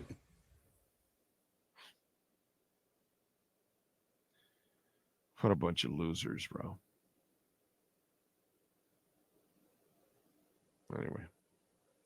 Anyway, Big O, what's the story on Mark Jackson never getting it?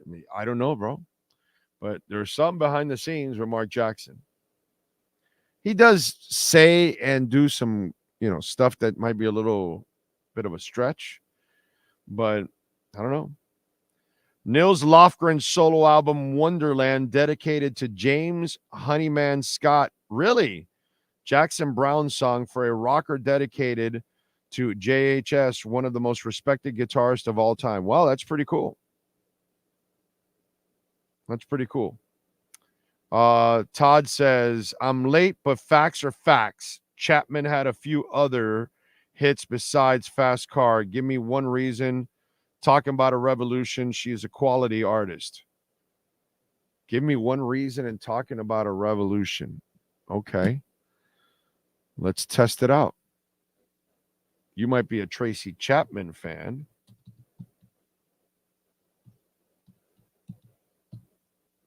Let's see. Tracy Chapman.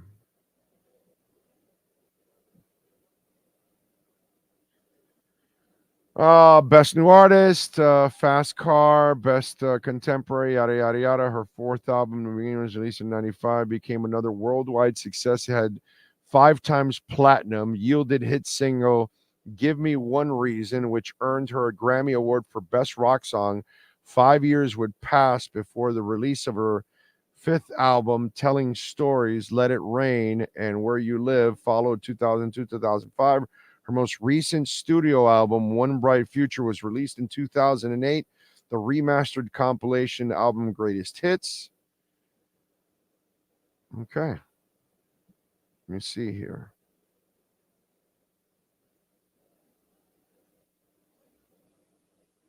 Grammy Awards. Oh, let's see. Best R&B, Best International Album, Best Singer-Songwriter, Fast Car, Best Female Artist.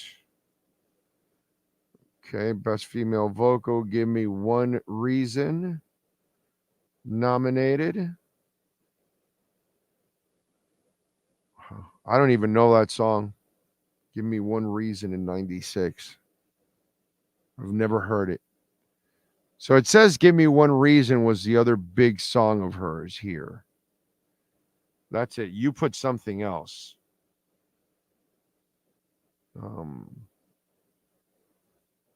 Give Me One Reason is better than Fast Car. Okay. I got to listen to it. Maybe I know it and I didn't realize it was her. I don't know. So Give Me One Reason. Where did it chart? Because they gave her an award for it, obviously. Where did that chart? Give Me One Reason. Let me see where it's at. Here it is. Oh, okay, but it doesn't have a highlight to it, so I got nothing on it, unfortunately. I would have to look it up on my own. Okay. New Beginnings. There we go. This was her biggest selling recording since 91 with 3.8 million copies. The album sounds consisting of Chapman's trademark acoustic folk rock sound and is mainly made up of slow key tunes and a few upbeat tracks.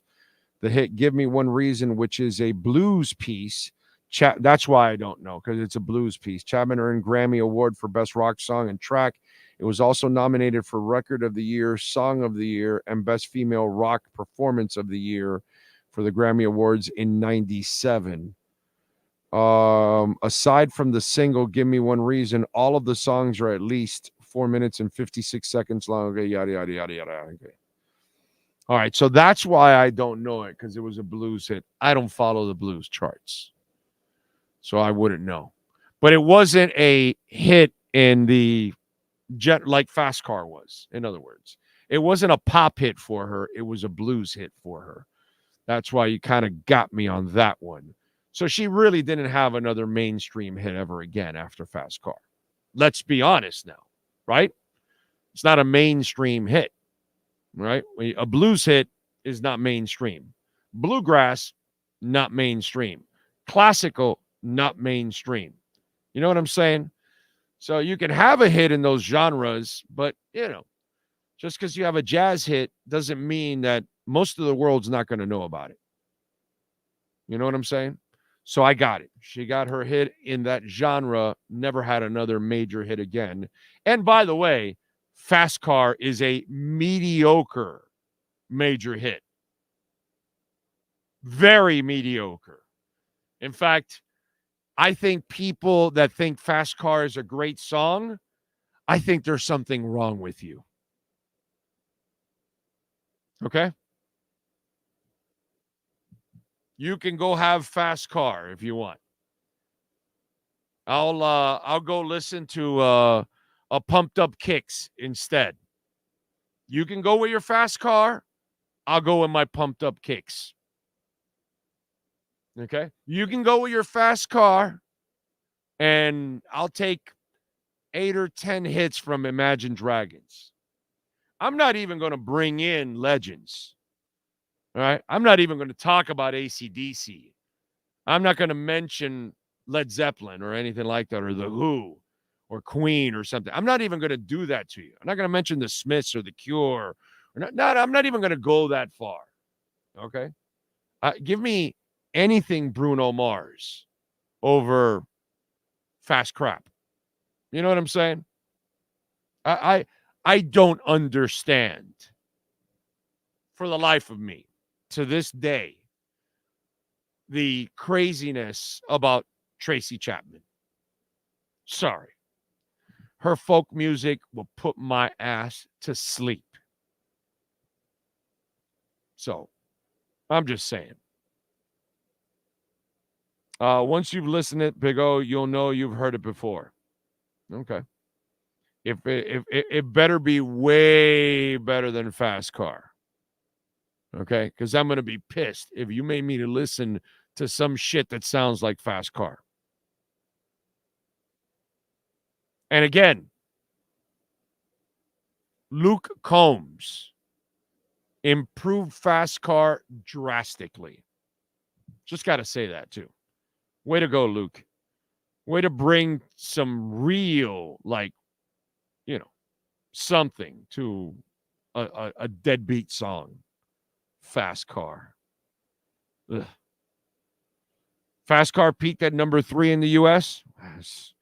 We got some terrible, terrible, terrible taste. Big O, do you see the Miami Heat do another trade before the trading deadline? What? I don't know what they're going to do. The question I have is, what are you really doing? Like this Kelly Olynyk thing? Why would you want to give? What are you giving up to get Kelly Olynyk? Because I wouldn't give up anything. Kelly Olynyk's not going to mean one more victory or you advancing anywhere in the playoffs. So I'm not sure what you would do.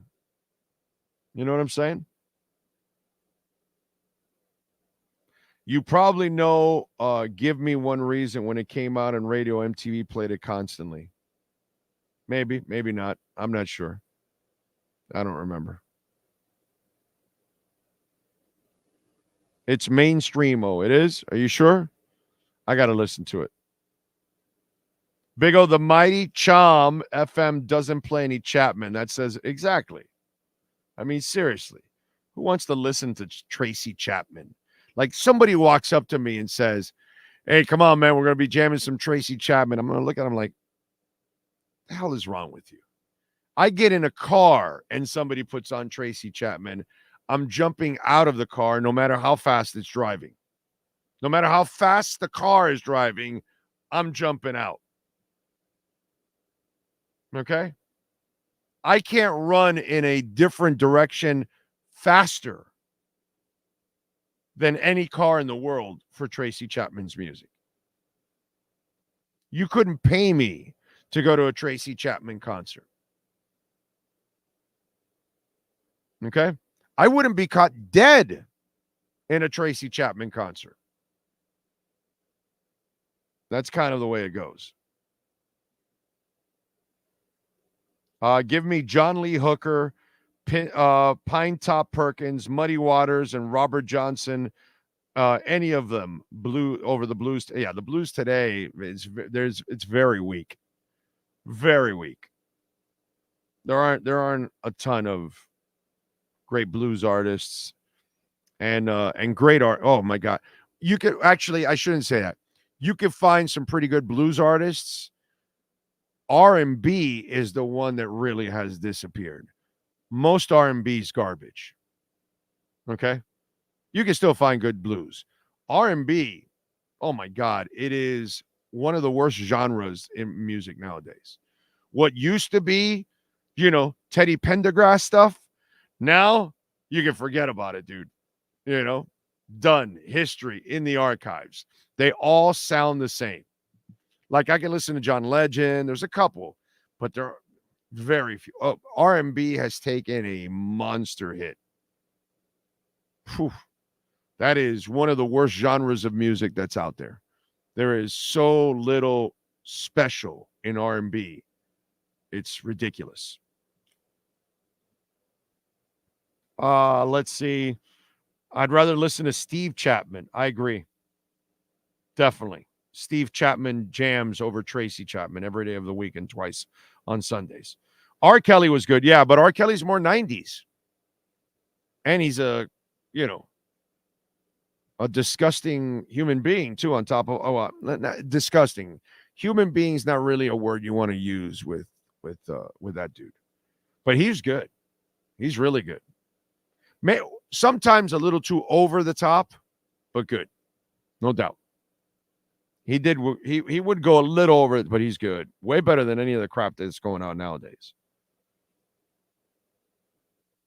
I'd rather have crabs than listen to Tracy Chapman. That's about accurate. That song by Tracy Chapman was on FM constantly in the 90s and early 2000s. I got sick of it. Wow. So then I had to have heard it.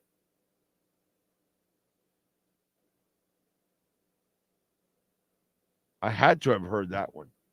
Can't play it here because I'm going to get tagged by YouTube. So I can't do it here. I got to listen to it on my own time. I'll do it. I'll go listen to it. I'll go put the video on when I'm done with the show, and I'll check it out. Did you see from the Department of I'm a dumbass and I can't get the message, but I'm also broke and desperate, so I have to try anything? Department. Have you seen that? Le'Veon Bell. Le'Veon Bell has not played football since 2021. Very questionable what he did in 2021, if you actually even call that football. Okay? So technically we can say he hasn't really played football since like 19. But anyway, he now wants to make a return to the NFL. He says, I won't start training until like March. But I'm going to be honest with myself. I got to go out there and be like, I'm going to put my foot in the ground, and do I feel it? Am I hurting? Can I go out there and really play again? And bro, I'm telling you all right now, when I go out there and train in March, and if I hit April and I make the decision to come back to the NFL again, mark my words, write it down, I will be better than I ever was. And I will only come back for that one team. You know who it is. I don't have to say no team. You know who it is.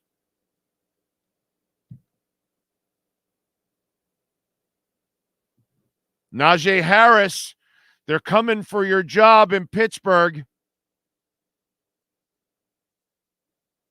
Le'Veon Bell. This is the man that picked up 2 hoes off the street. Okay. Which there's still a skill set. At least you picked up 2 hoes. You went to your home. You had some fun with the hoes. But then you were bright enough to tell the ladies, and I use that term loosely, in the morning, ladies, I'm going to go work out. You guys hang out here. I'll be back in a little bit. You don't know them, and you expect them to just hang out in your house and not do anything. And then when you got back, they robbed you blind. This is who we're talking about. This is the Le'Veon Bell we're talking about. And I don't think the Steelers I don't think anybody in the NFL wants any part of him, but specifically the Steelers. Okay. He didn't leave on good terms there. That's all I can tell you. I can't say what he did because I've been sworn to it, unfortunately.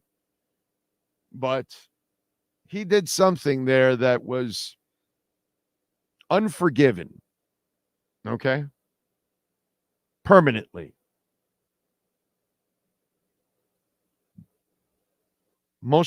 I don't think anybody in the league pretty much knows about this. Nobody has ever talked about it.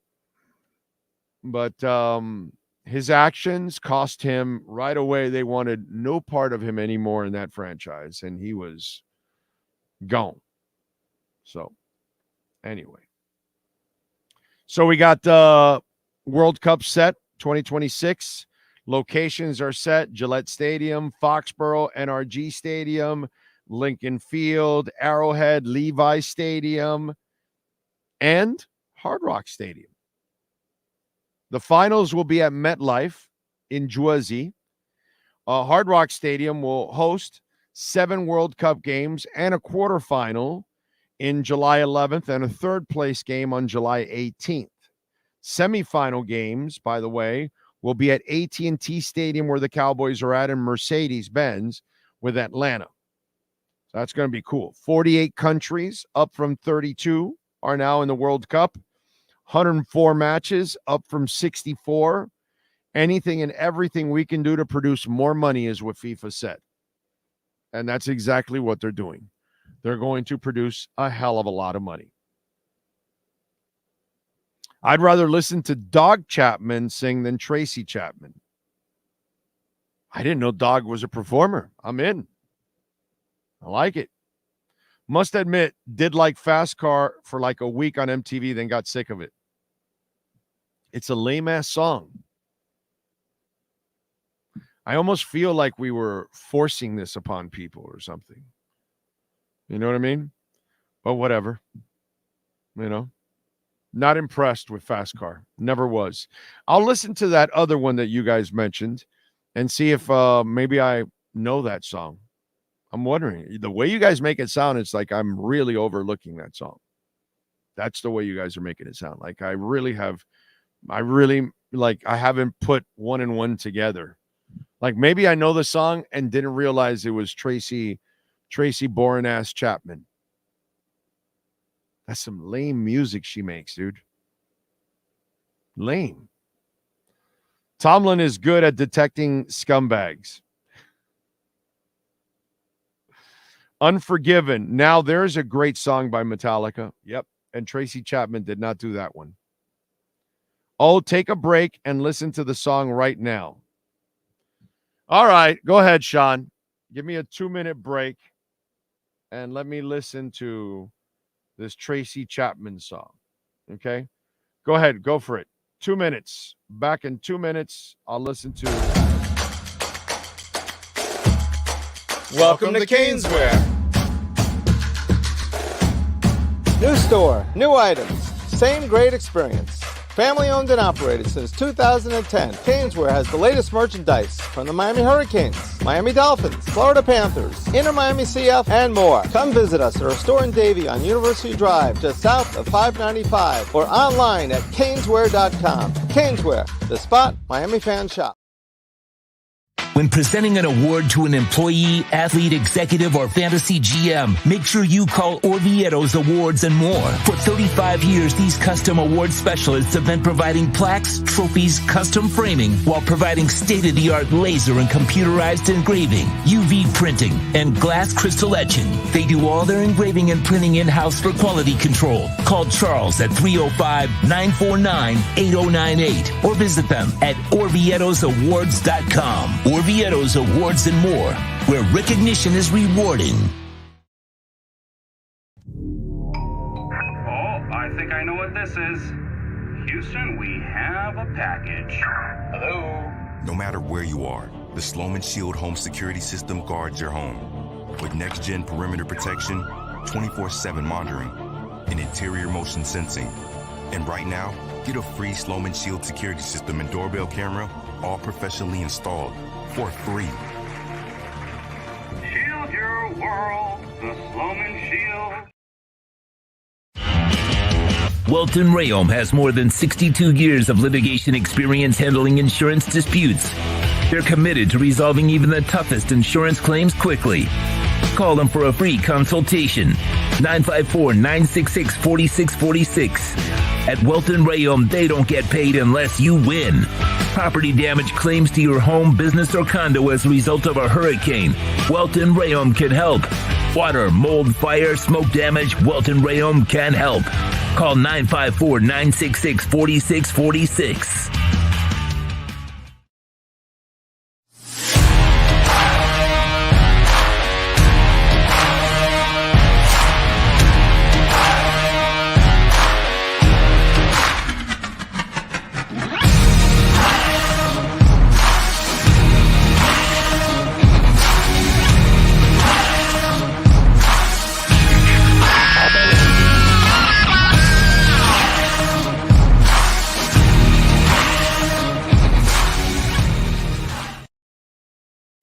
Statements or beliefs expressed on the following program by the host, guests, or callers are not necessarily the opinions of FantasyXS.com, Media Group Inc. ownership, management, sponsors, or website.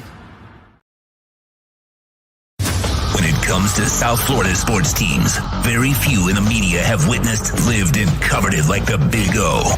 Let's start the program dedicated to your favorite South Florida teams with a passion that's unmatched. The Big O Radio Show is on. Here's the Big O. All right. Not a bad song, actually. It's actually better than Fast Car. Never heard it. Don't know it. But I will say it's better than Fast Car. I'll give her that. All right. But I'm not sitting there going, wow, this is just a great song. It's all right. A little better than Fast Car. Fast Car I thought was a little bit more annoying. This one sounds more bluesy. So I like that. But again, all right. But I don't know the song. I do not know the song. I've never heard that song in my life. So you guys are way ahead of me on that one because I have no experience with that song whatsoever. So there you go. No, I did not go, oh yeah, never heard it. If you didn't like Fast Car, you won't care for the other one. No, the other one's actually a little better. You know, nothing great, but it's a little better. Again, I'm just not impressed with her. I don't see anything. The music doesn't really stand out to me. The words don't really stand out to me. Her voice is all right. It's a nice voice, but I don't know. It just doesn't really do much for me. So I own the Fast Car. Does that count? Well, way better than actually the song does. I like the parody of Fast Car. They did it on Living Color, better than the original. Oh, I got to see that. I don't remember that. So maybe I watched it, but I don't remember it anymore. Bassist Pete Farndum fired on June 14, 1982. 2 days later, James Honeycomb Scott dies. Fandom dies on April 14, 1983. Pretenders were never as good after that. Yeah. But man, they were so good. So much great music. Although I do like it came after that. Don't get me wrong. That's a terrific song that she came up with. So, what else do we have going on in the world of sports? You guys got any other questions for me? Because I think we are close to wrapping it up here on the show. I'm shocked you haven't heard that, being so knowledgeable in music. I'm not perfect. I am far from perfect, ladies and gentlemen. I don't know everything about music. I'm a big music guy, and I love the hell out of music. But, I can't say I've heard everything, And that was one that you guys got me on. And you were already making me feel like, wow, you got to know this song. You know what I mean? And I was like, wow, it's kind of like, but it didn't happen. I thought you guys had me going for a little bit like, have I heard this song and I don't realize it? But no, I had never heard the song, which is crazy. If you guys say it was being played, a lot of places. So, I don't know. Big O, I just realized that the NHL champs play for the Stanley Cup named after Sean. Yes, Sean Stanley, the Stanley Cup, yes. It was all inspired by, it was inspired by Sean because he would drink a lot. So they had to create a cup that was big enough. And then when they said, well, wait a minute, this cup is legendary. Why don't we make it a championship cup? And we'll call it the Stanley Cup. And then that's kind of where it came from. Those are the original origins of the Stanley Cup. It came from Sean Stanley's incredible drinking habit that he needed a big-ass glass to walk around. You and I can walk around with a glass that we can hold in our hands. Not Sean Stanley. No. 2 hands. 2 hands. You've heard of Toucan Sam? 2 hands, Sean. And that's exactly what's going on there. So that's how the Stanley Cup was born. Sean Stanley's drinking habits were big. Really big. Yes, Sean? No, I was looking up that song. She duetted that song with Eric Clapton. There's a duet of her and Eric Clapton to Give Me One Reason. Oh, I got to hear that. And is Clapton are you watching the video? Is he playing guitar? He's playing guitar. Ooh. Slow hands. Okay. It was from TNT, so. Yeah, your mic just went to shit. Hey, if Luke Combs can improve fast car, then, I get what Tracy's doing. I get what they're all doing. Okay, hey, we all know Tracy Chapman's music's kind of lame. Let's bring Luke Combs on and he'll improve it. Did you see that thing that they did years ago with Eric Clapton? Yeah, you see what I'm saying? Yeah, that's what we got to do with Chapman. We're gonna bring on somebody better. And that's it. Cat's out of the bag. That's what they saw at the Grammys yesterday. They were prepared for, oh yeah, we'll bring on Tracy Chapman now, but you see, you guys, I see you all, right? Yeah, Tracy Chapman's music is lame as shit, right? Yeah, no, I got you. But did you guys ever see that video with Eric Clapton and her?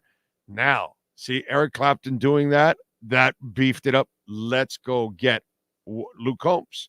We get Luke Combs, and it becomes a really fast car. And that's what happened. They made it a really fast car with Luke Combs. With Tracy Chapman, it's a broken down jalopy. But let's talk it up like she's the greatest since sliced bread. Because she's had so many hits, John Coltrane ain't got shit on her.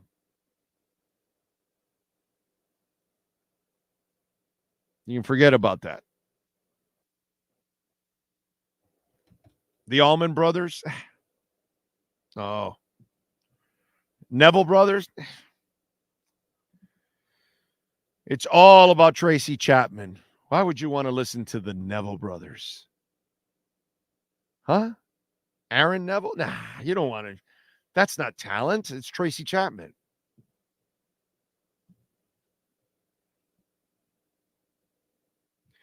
Let's see. I thought they called it a cup because hockey players figured out to wear a cup 100 years before they decided Maybe a helmet is important.